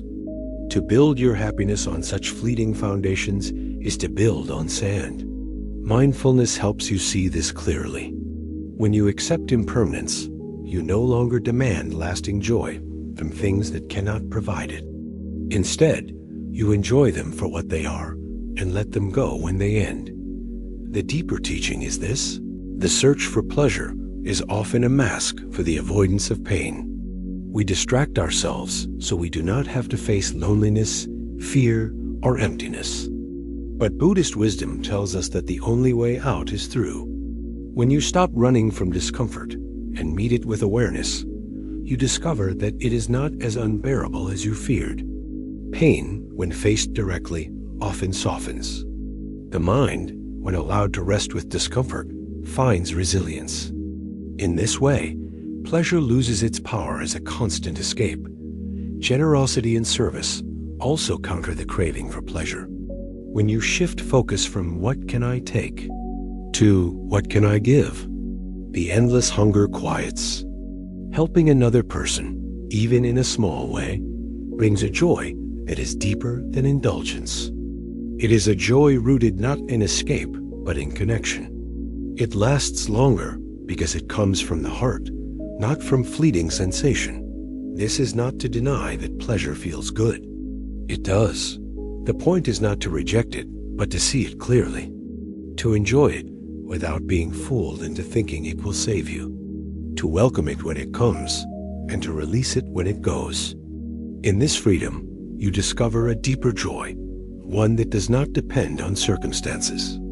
The Buddha called this joy the bliss of letting go, and yet pleasure is only one form of escape. Alongside it lies another, quieter but just as powerful: distraction. Many people fill their lives with noise, with constant stimulation, so they never have to sit in silence. But silence is where healing begins. As we leave behind the exploration of pleasure, we turn next to the pain of distraction and the fear of stillness and the wisdom Buddhism offers to transform silence from something we avoid into something we cherish. The hunger for pleasure is not only about comfort, it often becomes addiction. Addiction is simply craving that has taken root. It is the endless cycle of reaching, indulging, regretting, and reaching again. In today's world, addiction wears many faces. Some are obvious: alcohol, drugs, gambling. Others are so common we barely notice them. Constant scrolling on the phone, binge-watching shows late into the night, shopping for things we do not need, craving likes and comments on social media. Each is fueled by the same hope that one more taste, one more click, one more moment of escape will finally satisfy. But addiction never satisfies. Instead, it creates dependence. The brain begins to demand more for less relief. What once felt like joy now only numbs the pain. And the deeper tragedy is that addiction blinds us to the simple joys of life. Food loses its flavor when eaten without awareness. Entertainment loses its charm when consumed mindlessly. Even love loses its warmth when sought only as escape. The Buddha's teachings on craving and attachment cut directly to this truth. He explained that craving is like a fire. It consumes everything, but never says enough. The more wood you feed it, the higher it burns.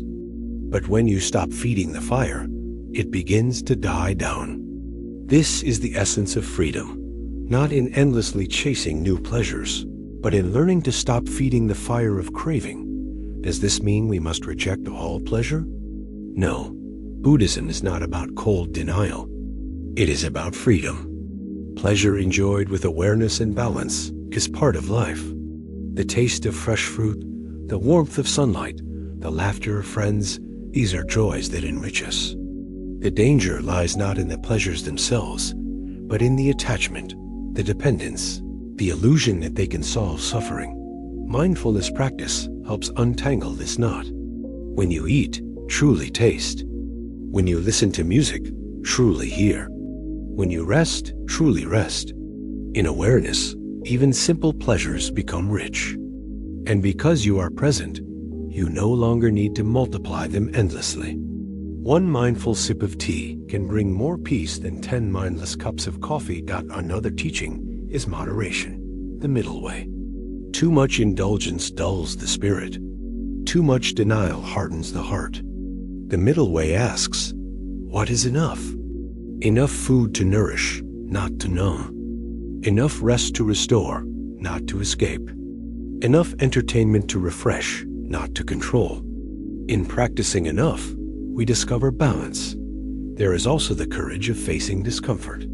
Many people chase pleasure because they cannot bear silence, loneliness, or sadness. But the truth is that these feelings are part of life.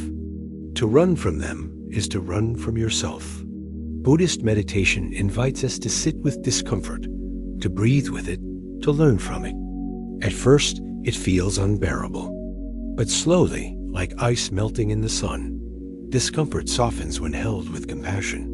You realize that you do not need to escape every difficult feeling.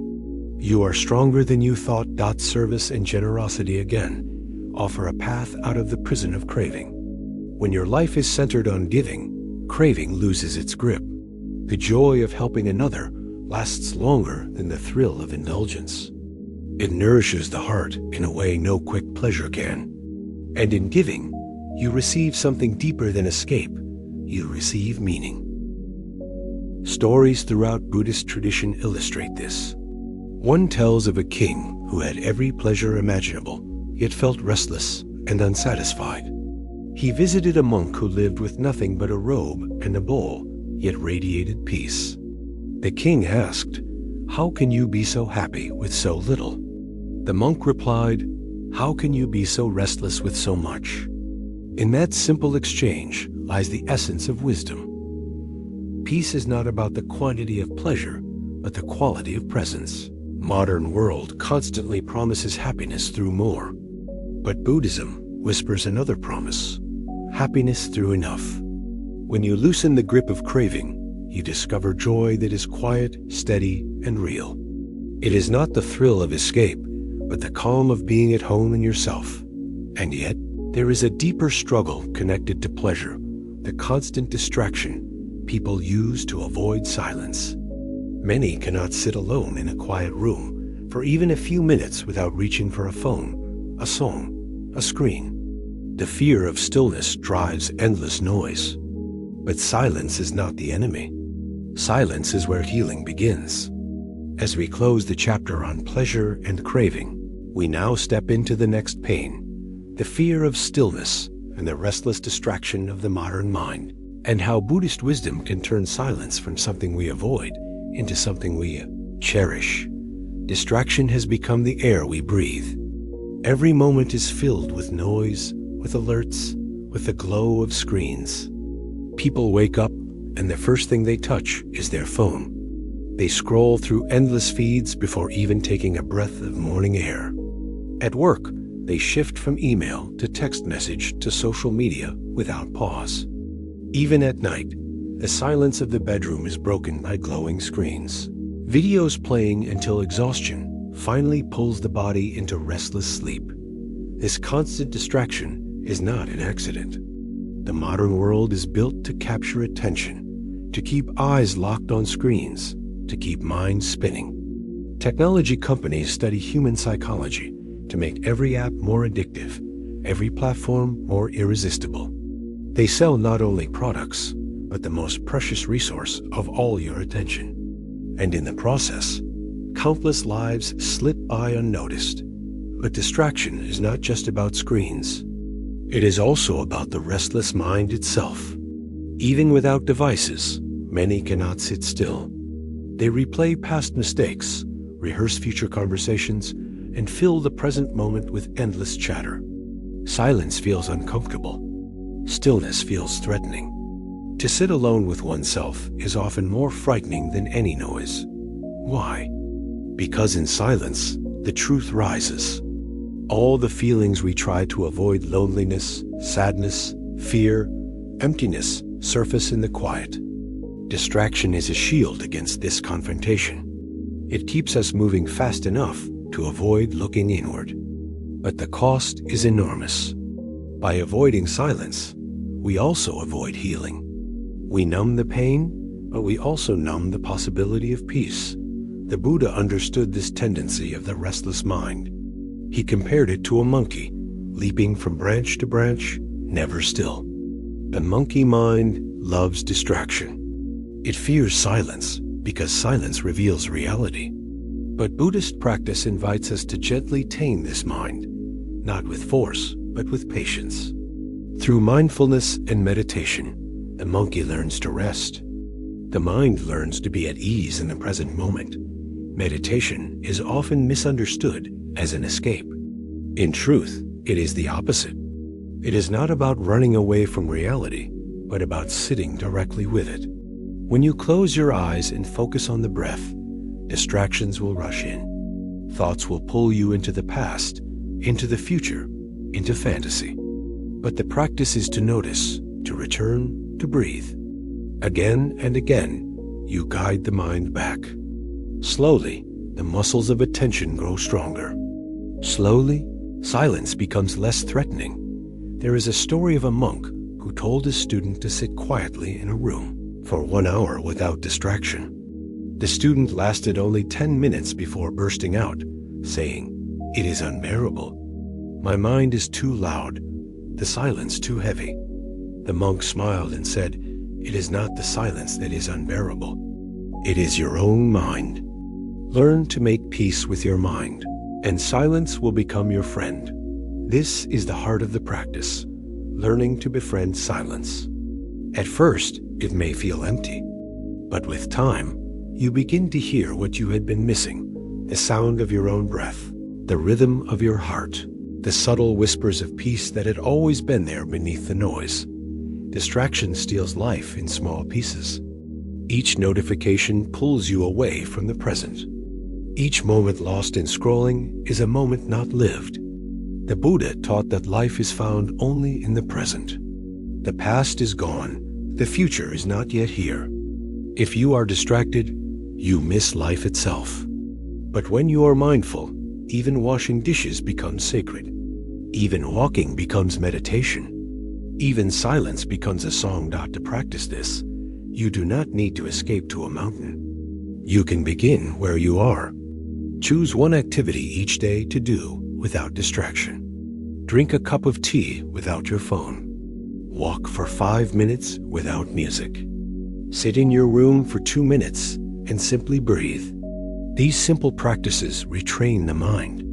They remind you that silence is not empty. It is full of life. Another teaching is impermanence. Distraction often arises from fear that we are missing out, that we must capture every moment, every opportunity. But when you accept that all things come and go, you stop clinging to every notification, every update. You begin to see that you are not missing life. When you step away, you are actually finding it. Compassion also has a role here. Many people shame themselves for being distracted, calling themselves weak or lazy. But distraction is part of being human. Our minds are restless by nature. Instead of blame, offer kindness. Yes, I was distracted. Now I return. Each return to the present is a victory. Each moment of awareness is enough. As you cultivate stillness, something begins to change. You realize that silence is not a void, but a mirror. It reflects your fears, your hopes, your longing. And in that reflection, you find truth. Truth that can heal. Truth that can guide. Truth that no distraction can ever give. Yet, even when silence becomes a friend, another challenge arises: the shadow of anger and resentment.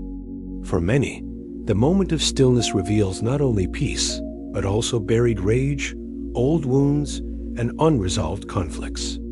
As we close this chapter on distraction and the fear of silence, we now turn to another form of modern suffering: the fire of anger, and the Buddhist wisdom that can transform it into compassion and strength. Distraction can feel harmless, even necessary. People say, "I just need a break," or "I just want to relax." But often, what we call relaxation is not true rest. It is escape. Scrolling through endless feeds, binging shows for hours, or drowning in noise may give temporary relief, but it leaves the mind more restless than before. Real rest comes from stillness, not from more stimulation. Why do we resist stillness so fiercely? Because stillness strips away the masks. When you sit in silence, you cannot hide behind noise. You begin to see yourself as you are, your fears, your regrets, your longings. For many, this feels unbearable. So they run back to distraction, convincing themselves that busyness equals safety. But the truth is the opposite. Busyness keeps wounds hidden, while stillness brings them to light so they can heal. The Buddha taught that awareness is the first step to liberation. Without awareness, we remain trapped in cycles of distraction, unaware of how much life slips away. With awareness, even for a moment, we awaken. We see how many hours have been wasted in noise. We realize how much peace is possible when we dare to pause. Consider this. How many meals have been eaten without tasting? How many conversations half heard while the mind drifted elsewhere? How many sunsets missed because eyes were glued to a glowing screen? Distraction steals life not in great tragedies, but in tiny, ordinary moments. And those moments are life itself. Mindful living is the antidote. To walk with full presence, to eat with attention, to listen with an open heart. These are not grand spiritual acts. They are simple choices repeated every day, and they transform life from a blur of noise into a sacred unfolding. One practice is to welcome silence as a companion rather than an enemy. Begin small. Sit for 1 minute in silence each day. Feel the breath. Notice the sounds around you. When the mind rushes to fill the space, gently return. With practice, 1 minute grows to 5, then 10. Over time, silence becomes not frightening but nourishing. You begin to crave it the way a thirsty person craves water. Silence also teaches humility. It reminds us that we are not the center of everything.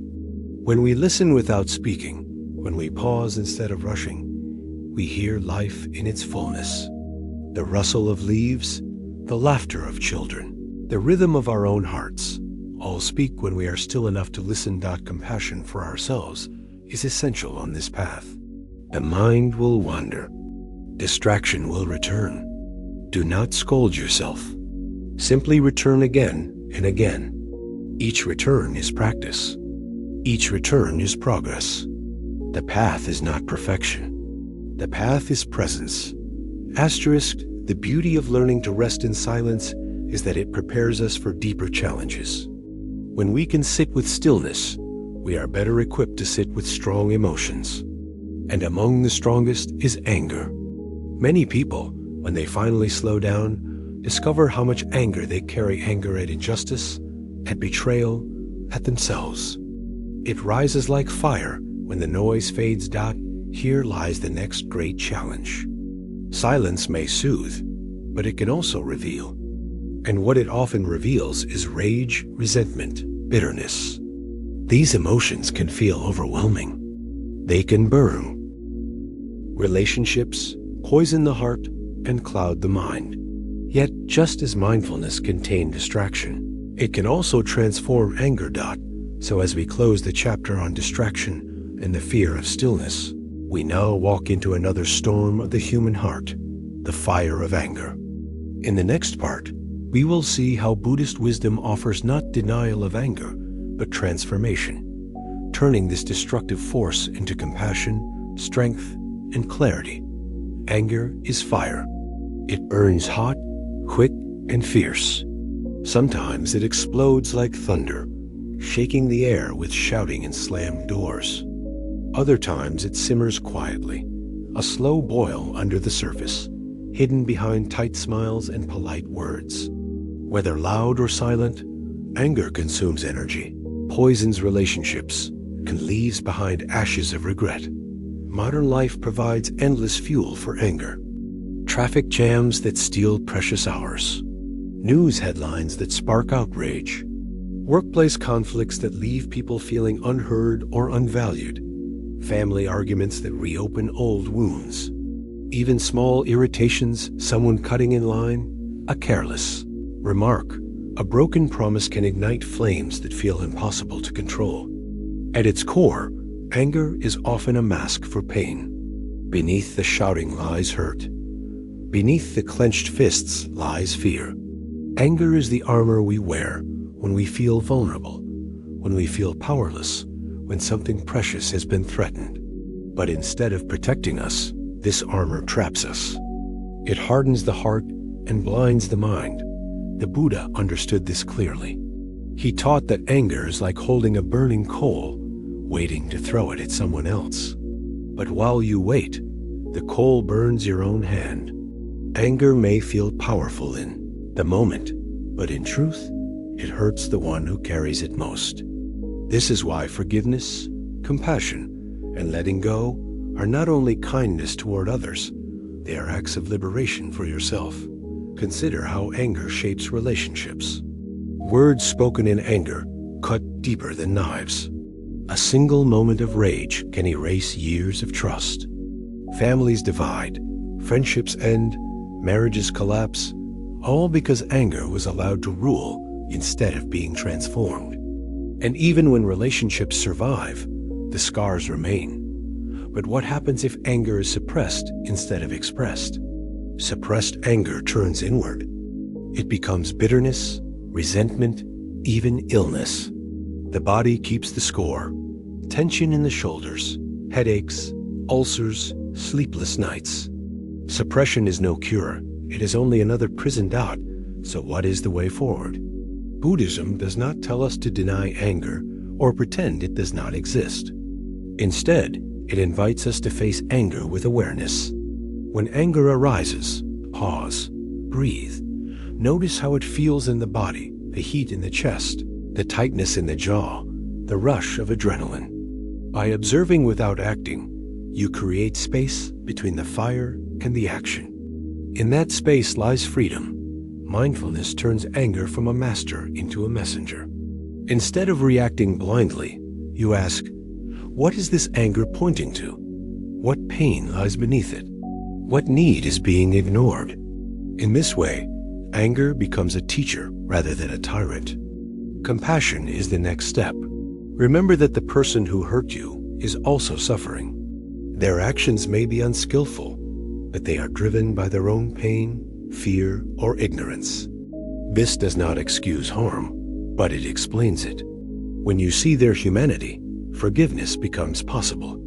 Forgiveness does not mean forgetting or allowing harm to continue. It means releasing the poison of hatred so it no longer poisons you. There is a practice in Buddhism called loving kindness meditation, or metta. When anger burns, you can silently repeat, "May I be free from anger. May I be peaceful. May I be happy." Then extend the same wishes to the person who hurt you. May you be free from anger. May you be peaceful. May you be happy. At first, this may feel impossible, but with practice, the heart softens. The fire cools. What once felt unbearable becomes lighter. Stories illustrate this truth. One tells of a monk insulted by a stranger. Instead of reacting, the monk smiled and said, "Thank you for your gift, but I do not accept it." Just as a gift not accepted remains with the giver, so too with anger. When you refuse to carry it, it cannot harm you. Another story speaks of two monks who argued bitterly. One clung to resentment for years, while the other let it go. When asked why, the second monk replied, "Why should I carry his anger in my heart long after he has dropped it from his own?" This wisdom reminds us that holding on to anger is like drinking poison and expecting the other person to suffer. But what about injustice? What about real harm? Is anger not necessary to fight for what is right? Here, too, Buddhism offers guidance. Anger may spark awareness, but it cannot sustain true change. Anger burns out. Compassion, clarity, and determination endure. To act with wisdom and love is more powerful than to act with rage. As the Buddha said, hatred is never ended by hatred. Hatred is ended by love. This does not mean being passive. It means acting from a place of calm strength rather than blind fury. It means standing for justice without losing your humanity. It means letting compassion guide the fight so that the fight heals rather than destroys. Anger is not easy to transform. It takes practice, patience, and courage. But each time you pause instead of exploding, each time you forgive instead of clinging, Each time you choose compassion over hatred, you take a step toward freedom. The fire loses its hold. The coal cools in your hand. Yet, as powerful as anger is, it is not the only shadow of the heart. Alongside anger often grows another burden, guilt and shame. While anger turns outward, guilt turns inward. It whispers, "You are not enough. You are unworthy." And just as anger poisons relationships, guilt poisons the self. As we close the chapter on anger, we now prepare to explore the quiet weight of guilt and shame and how Buddhist wisdom offers release from this hidden suffering. Anger is often easier to notice when it explodes, but some of the most destructive anger is the kind that hides. Quiet resentment builds slowly, buried under layers of politeness. Outwardly, everything seems calm, but inside the heart is heavy, carrying years of unspoken hurt. This silent anger poisons from within. It colors every interaction, turning small disagreements into proof of old wounds. It whispers, "They always do this." They never change. It blinds us to the present, chaining us to the past. Resentment thrives because the mind clings to stories. It replays the betrayal, the insult, the injustice. Each replay deepens the groove like water carving stone. Soon, even when the original event has passed, the story remains alive, stronger than before. This is how people carry anger for decades, sometimes even to the grave. The Buddha warned against this. He taught that clinging to anger is like dragging a corpse with you wherever you go. It slows your steps, fills your days with heaviness, and robs your nights of rest. Freedom comes not from pretending the hurt never happened, but from refusing to carry it any longer.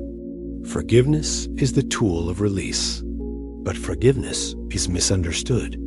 Many think it means excusing the harm or welcoming the offender back with open arms. True forgiveness is deeper.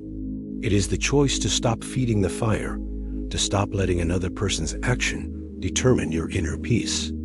Forgiveness is saying, "I will not let this chain define me anymore." It is letting go, not for them, but for yourself. Compassion makes this possible. When we realize that those who hurt us act from their own suffering, our perspective changes. The angry driver on the road may be rushing to a hospital. The cruel coworker may be carrying wounds from childhood. The distant friend may be drowning in their own fear. Seeing their humanity does not erase the harm, but it softens our hatred. It creates space for understanding, which is the soil of forgiveness. There are also practices to cool the fire of anger in daily life. One is mindful breathing. When anger rises, the breath becomes shallow and quick. By slowing it down, inhaling deeply, exhaling slowly, the body sends signals of calm to the mind. Another is mindful speech. Before responding in anger, pause and ask, will these words heal or harm?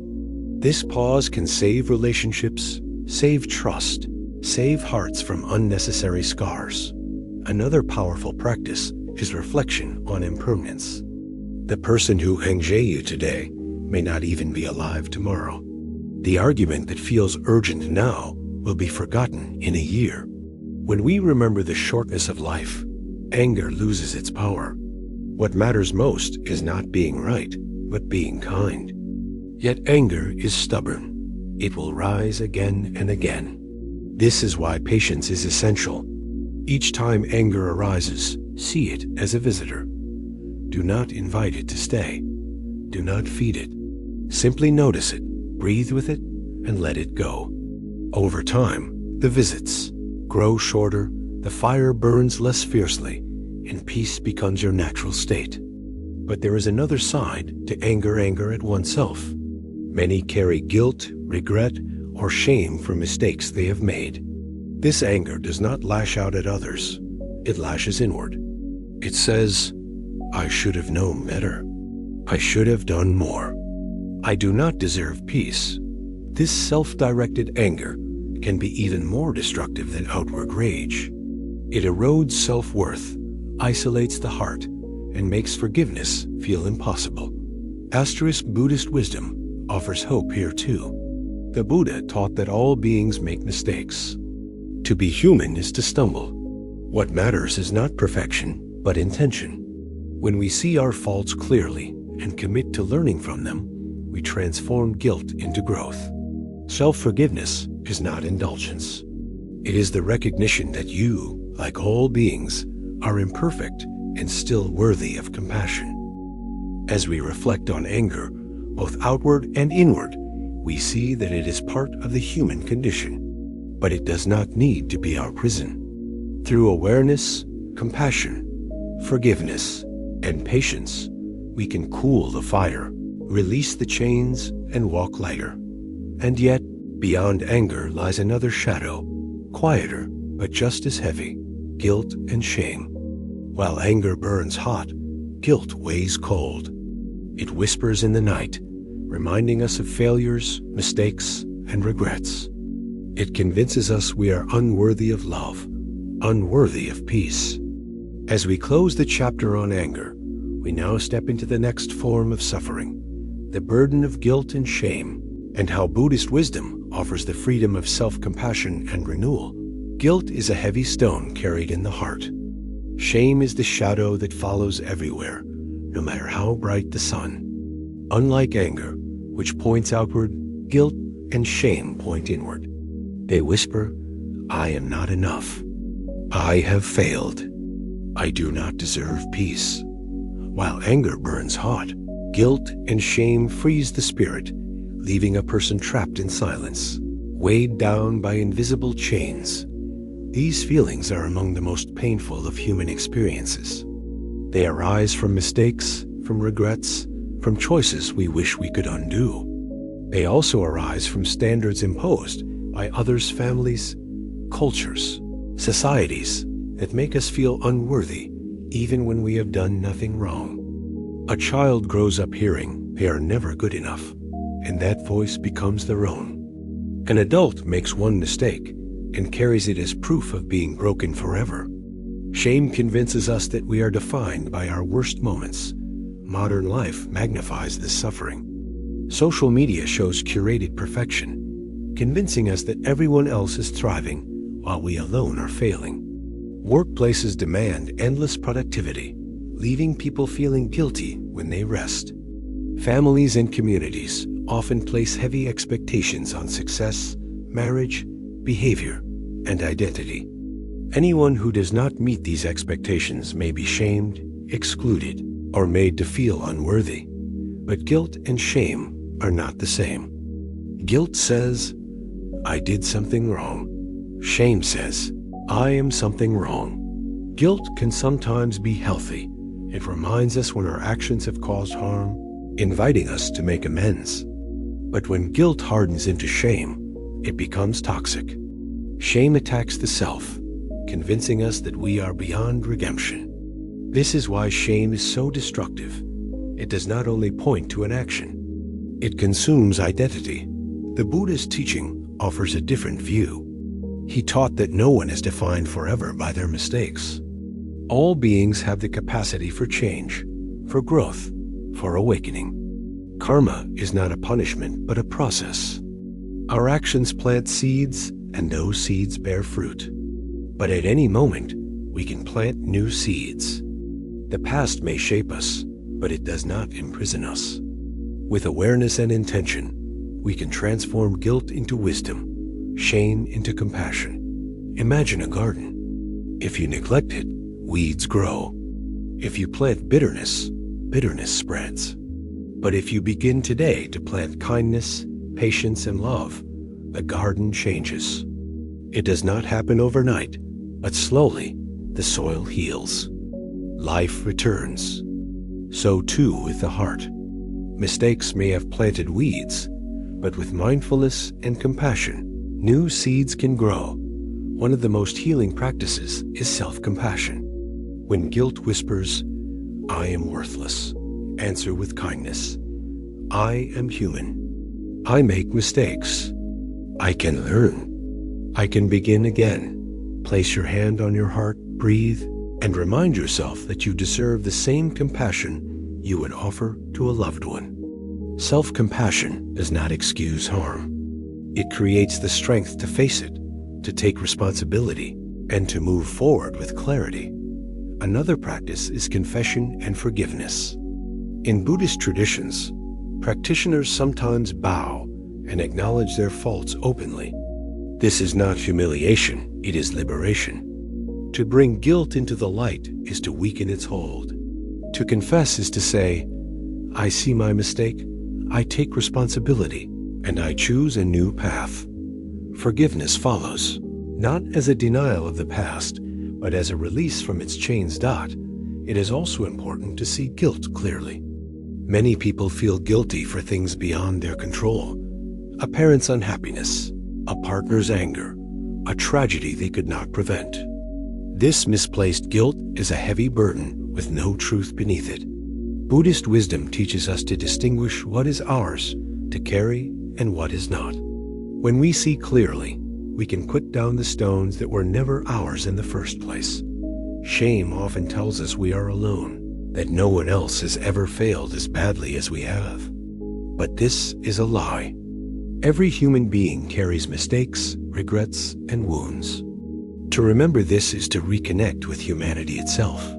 You are not alone in your struggle. You are part of the great shared story of being human, imperfect, yet capable of growth and love. Meditation offers a way to face guilt and shame gently. Sit with the breath. When painful memories arise, do not push them away. Breathe into them. Say softly, this is pain. Pain is part of life. I can hold this with compassion. Over time, the sharpness softens. The chain loosens. You realize that the self is not fixed, not trapped, but fluid and capable of renewal. Stories illustrate this. In one, a murderer named Angulimala, who had taken many lives, met the Buddha. Instead of condemning him, the Buddha spoke with compassion. Angulimala was transformed, became a monk, and lived the rest of his life in service.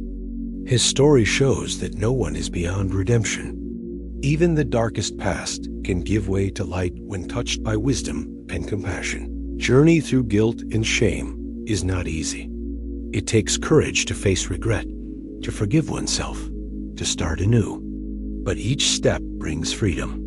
Each act of compassion toward yourself plants new seeds of peace. Slowly, the stone grows lighter. Slowly, the shadow fades. And yet, while guilt and shame weigh heavily on individuals, there is another burden that haunts modern life: the fear of death and the meaning of existence. Beyond mistakes and regrets lies the ultimate question: what happens when life ends? As we close the chapter on guilt and shame, we now turn to the final pain, the universal fear of mortality, and how Buddhist wisdom offers not despair, but a path to peace, acceptance, and hope. Shame and guilt are not only personal burdens. They are also reinforced by society. Families often pass them down through generations. A parent who feels shame about their own life may unconsciously teach their child to feel the same. Religious or cultural traditions sometimes use guilt as a tool of control, teaching that people are inherently flawed, that they must endlessly strive to prove themselves worthy. Over time, these messages sink deep into the heart, shaping identity. A person grows up not only believing they have made mistakes, but believing they are a mistake. This deep shame isolates. It makes people afraid of being truly seen. They fear that if others knew their past, their flaws, their regrets, they would be rejected. So they hide behind masks of success, kindness, or perfection, while inside they carry the quiet ache of unworthiness. But the tragedy is that hiding only deepens the loneliness. Genuine connection is possible only when we dare to be real, to be vulnerable, to say, I too am imperfect, but I am still worthy of love. The Buddha taught that all beings have Buddha nature, the potential for wisdom, compassion, and awakening. No amount of guilt or shame can erase this truth. Like clouds covering the sun, shame only hides the light for a time. The light itself never disappears. When we remember this, we begin to loosen shame's grip. We realize that beneath mistakes and regrets lies a goodness that cannot be destroyed. One way to heal guilt and shame is through the practice of atonement. Atonement does not mean endless self-punishment. It means making amends where possible, offering apology, repairing harm, and then releasing the burden. To carry guilt forever does not help the one who is harmed. But to acknowledge the harm, to change behavior, to act with compassion in the future, this is true redemption. Another way is through community. Just as shame isolates, compassion heals through connection. In Buddhist communities, practitioners sometimes share their struggles openly without fear of judgment. In that safe space, they discover that their pain is not unique. Others have stumbled in similar ways. Others have carried similar burdens. To hear this is to be reminded, I am not alone. I am not beyond hope. Meditation also plays a crucial role. Guilt and shame often replay like broken records, repeating the same harsh words. You failed. You are unworthy. In meditation, we learn to see these thoughts for what they are, just thoughts. They are not truths carved in stone. They are clouds passing across the sky. Each time we return to the breath, we remind ourselves that the present is not defined by the past. The self is not a fixed thing, but a flowing process, always capable of change. Self-forgiveness is perhaps the hardest step. Many resist it, believing they do not deserve forgiveness. But the Buddha taught compassion without limits. If we extend compassion to strangers, even to enemies, why withhold it from ourselves? To forgive yourself is not to excuse the past. It is to acknowledge your humanity, to learn from your mistakes, and to give yourself permission to live again. Without self-forgiveness, guilt becomes a life sentence. With it, guilt becomes a lesson. There is a story told of two monks traveling together. One carried a heavy pack on his back, while the other walked freely. After hours of walking, the first monk collapsed from exhaustion. The second asked, "Why did you not put down your pack?" The first replied, "I believed I had to carry it forever. So it is with guilt. We collapse under the weight, forgetting that we can set it down at any time." Forgiveness is putting down the pack. It is realizing that the journey is lighter without it. Still, guilt and shame often return. Healing is not a straight line, but a circle. Each time the old voices rise, we practice again. Awareness, compassion, forgiveness. Slowly, the voices grow quieter. Slowly, the heart grows stronger. Over time, what once felt like a prison becomes a path of wisdom. And yet, even when we learn to forgive ourselves, another fear remains one that touches every human being. It is not about mistakes of the past, but about the ultimate reality of life itself. Death. No matter how successful, no matter how compassionate, no matter how peaceful we become, death waits at the end of every journey. For many, this truth creates dread, anxiety, and despair. But for the Buddha, it was the gateway to ultimate understanding God. As we close the chapter on guilt and shame, we now turn to the final form of suffering, the fear of mortality. In the next part, we will explore how Buddhist wisdom transforms death from a source of terror into a teacher of life, guiding us toward acceptance, freedom, and peace. Death is the great shadow that follows every human life. From the moment we are born, it waits somewhere ahead, silent and inevitable. Most of the time we push it away, pretending it does not exist. We distract ourselves with work, entertainment, ambition, and pleasure. But then death reminds us in the loss of a loved one, in the news of illness, in the quiet fear that rises at night. And in those moments, the truth strikes hard. Life is fragile, and nothing lasts forever. This fear of death shapes human behavior more than we realize. It drives people to chase wealth, hoping money will buy safety. It pushes them to pursue fame, hoping to be remembered after they are gone. It makes them cling desperately to youth, hiding gray hair, fighting wrinkles, denying the natural flow of time. But no matter how much we resist, the truth remains. Every life ends.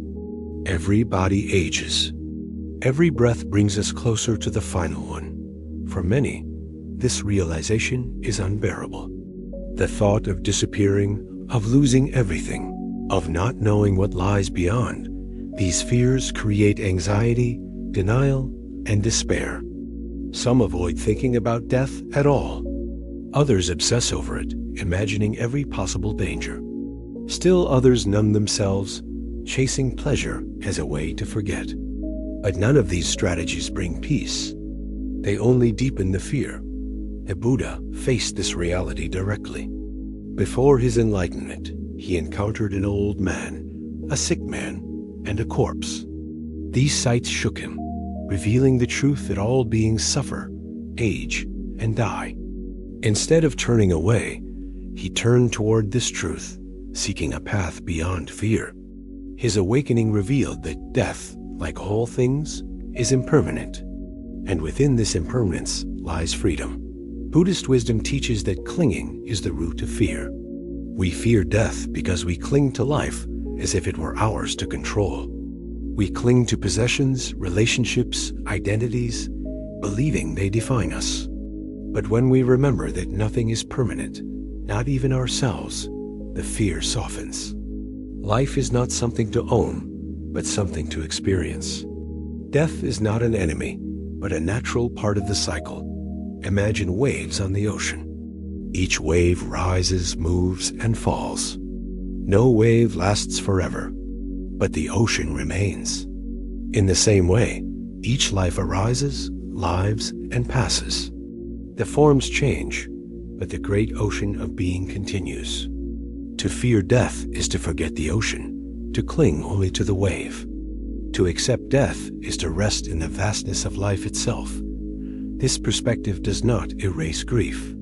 Losing someone we love is painful. Facing our own mortality is sobering. But mindfulness transforms grief into gratitude. When we know that every moment is fragile, we begin to cherish it. The laughter of a child, the warmth of sunlight, the kindness of a stranger, all become more precious when we know they will not last forever. Death teaches us to live fully. Meditation on death, known as Maranasati, is a practice in Buddhism. Instead of avoiding the thought of death, practitioners bring it to mind with awareness. They reflect, this body is subject to death. I too will die. Far from depressing, this reflection awakens appreciation. It reminds us not to waste time on anger, greed, or distraction. It calls us to live with purpose, kindness, and presence. Another teaching is the cycle of rebirth. The Buddha explained that life does not end at death, but continues in new forms, shaped by karma. While not everyone believes in literal rebirth, the deeper truth is universal. Our actions ripple beyond our lifetime. The love we give, the kindness we show, the wisdom we share, these continue long after our bodies are gone. In this way, no life is meaningless. Each life touches countless others, leaving traces of compassion in the world. Even if we set aside beliefs about rebirth, Buddhist wisdom still offers comfort. It teaches that death is not failure, but fulfillment. A flower blooms, withers, and returns to the soil, nourishing new life. A candle burns brightly, then fades, but its flame can light another. So too with human life. We are part of a vast cycle, connected to all beings, all moments, all existence. Facing death with awareness frees us from fear. It allows us to let go of the desperate need to control, to cling, to deny. It invites us to live more fully, to love more deeply, to forgive more quickly. For when we remember that our time is short, we stop postponing peace. We stop waiting for the perfect moment to be kind, to be grateful, to be alive. We realize that this moment, fragile and fleeting, is enough. And yet, even with this wisdom, many still tremble before death. The unknown feels too vast, the letting go too hard. That is why Buddhist practice emphasizes not only reflection, but also compassion. To face death alone is terrifying. To face it with love, community, and presence is healing. As we continue, we will explore how compassion for ourselves and others transforms the fear of death into acceptance, and how awareness of mortality can awaken not despair, but a deeper, lasting peace. Death is often imagined as the great ending, a final curtain after which nothing remains. This thought terrifies the mind. But the Buddha taught that endings and beginnings are inseparable. Just as dawn follows night, just as spring follows winter, every ending is also a transformation. When we look deeply, we see that nothing truly disappears, it only changes form. The body returns to the earth, the breath to the wind, the warmth to the sun. Life continues, not in the same shape, but in the great web of existence. This vision brings comfort, but it also brings responsibility. If our lives ripple beyond our own bodies, then how we live matters deeply. Each word, each action, each thought plants seeds. Some seeds grow into suffering, others into peace. When we remember death, we remember to plant wisely. We choose kindness over cruelty, forgiveness over resentment, presence over distraction. In this way, the awareness of death is not morbid but empowering. It calls us to live with clarity. Still, fear often lingers. Many wonder, what will happen to me when I die? The Buddha responded not with speculation, but with practice. He taught that the best preparation for death is to live well in this moment. If you cultivate mindfulness, compassion, and wisdom today, you need not fear tomorrow. The quality of your death reflects the quality of your life. To live peacefully is to die peacefully. There is a story of a monk who was asked if he feared death. He replied, "How can I fear death when I do not cling to life? Each day I die to the past, and each day I am born again in the present." His words reveal a deep truth. Death is not only at the end of life, it is in every moment. Each breath in is birth. Each breath out is death. When we accept this rhythm, death loses its sting. Compassion is also a medicine for the fear of death. Sitting with the dying, holding their hand, offering presence without words, these simple acts transform fear into peace. And when our own time comes, being surrounded by love eases the passage. This is why communities, families, and friendships matter so deeply. In the face of death, we do not need answers. We need connection. Meditation on impermanence deepens this peace. By reflecting each day that life is fragile, we stop taking it for granted. We no longer waste time in petty arguments, endless comparisons, or empty distractions. We realize that the people we love will not be here forever, so we hold them closer. We listen more deeply. We forgive more quickly. Death, instead of stealing life, teaches us to live it more fully. And what of grief? For those left behind, grief is the echo of love. It is the price of connection, the mirror of the heart's capacity to care. Buddhist wisdom does not deny grief.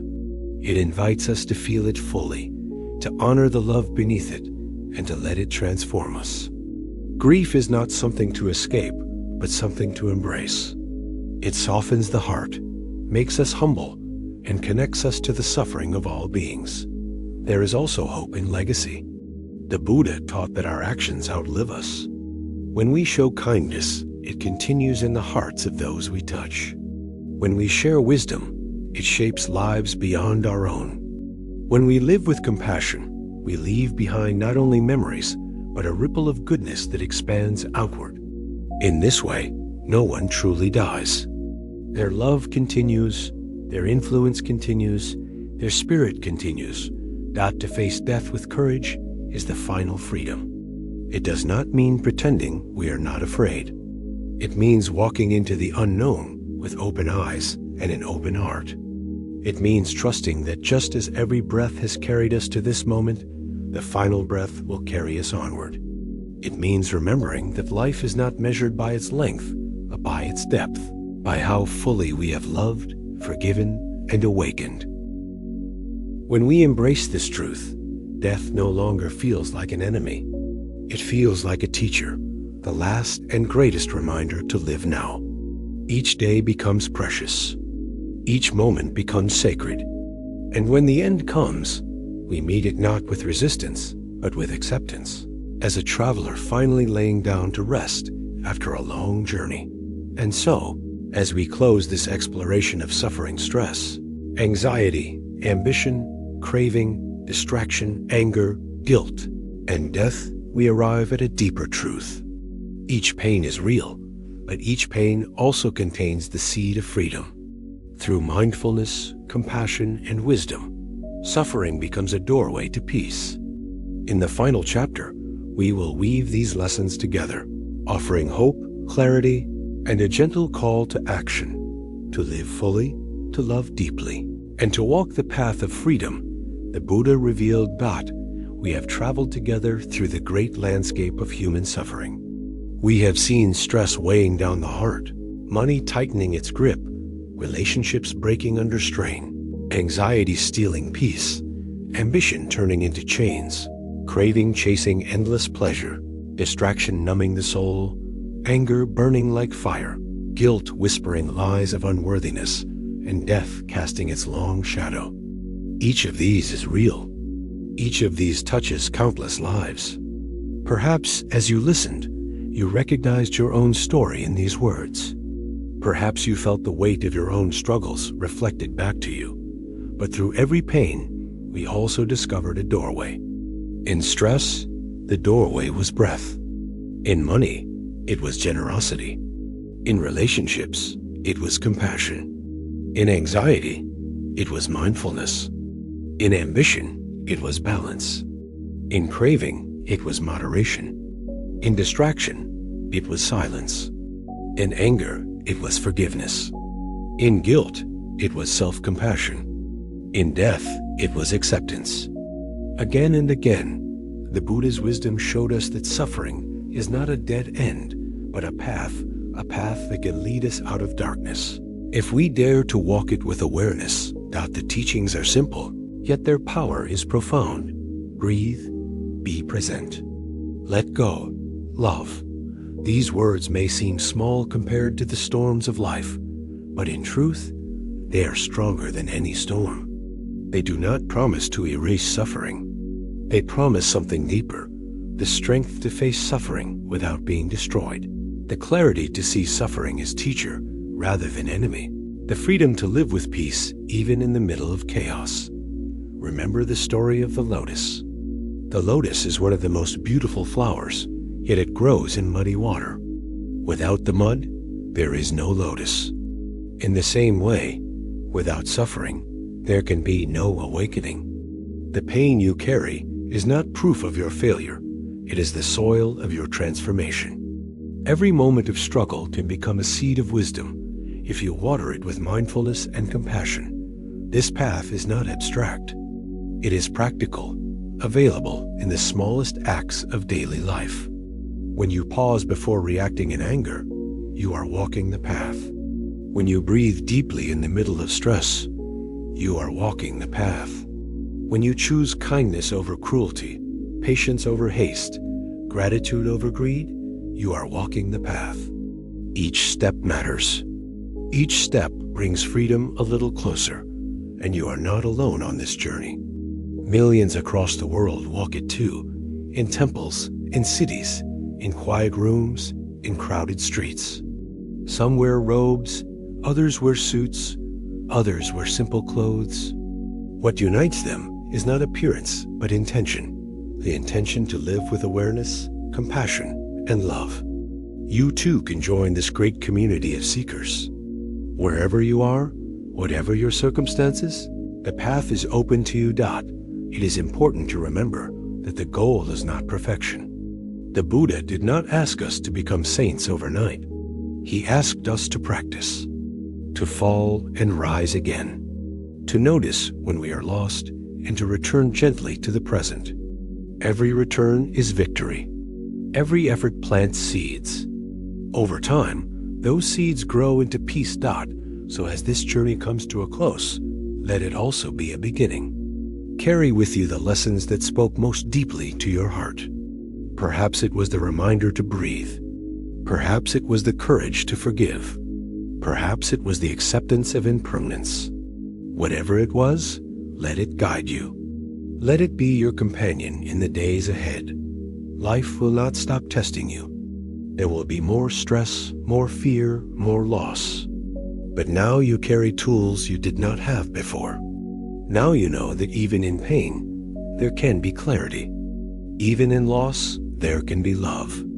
Even in death, there can be peace. You know that suffering is not the end of the story.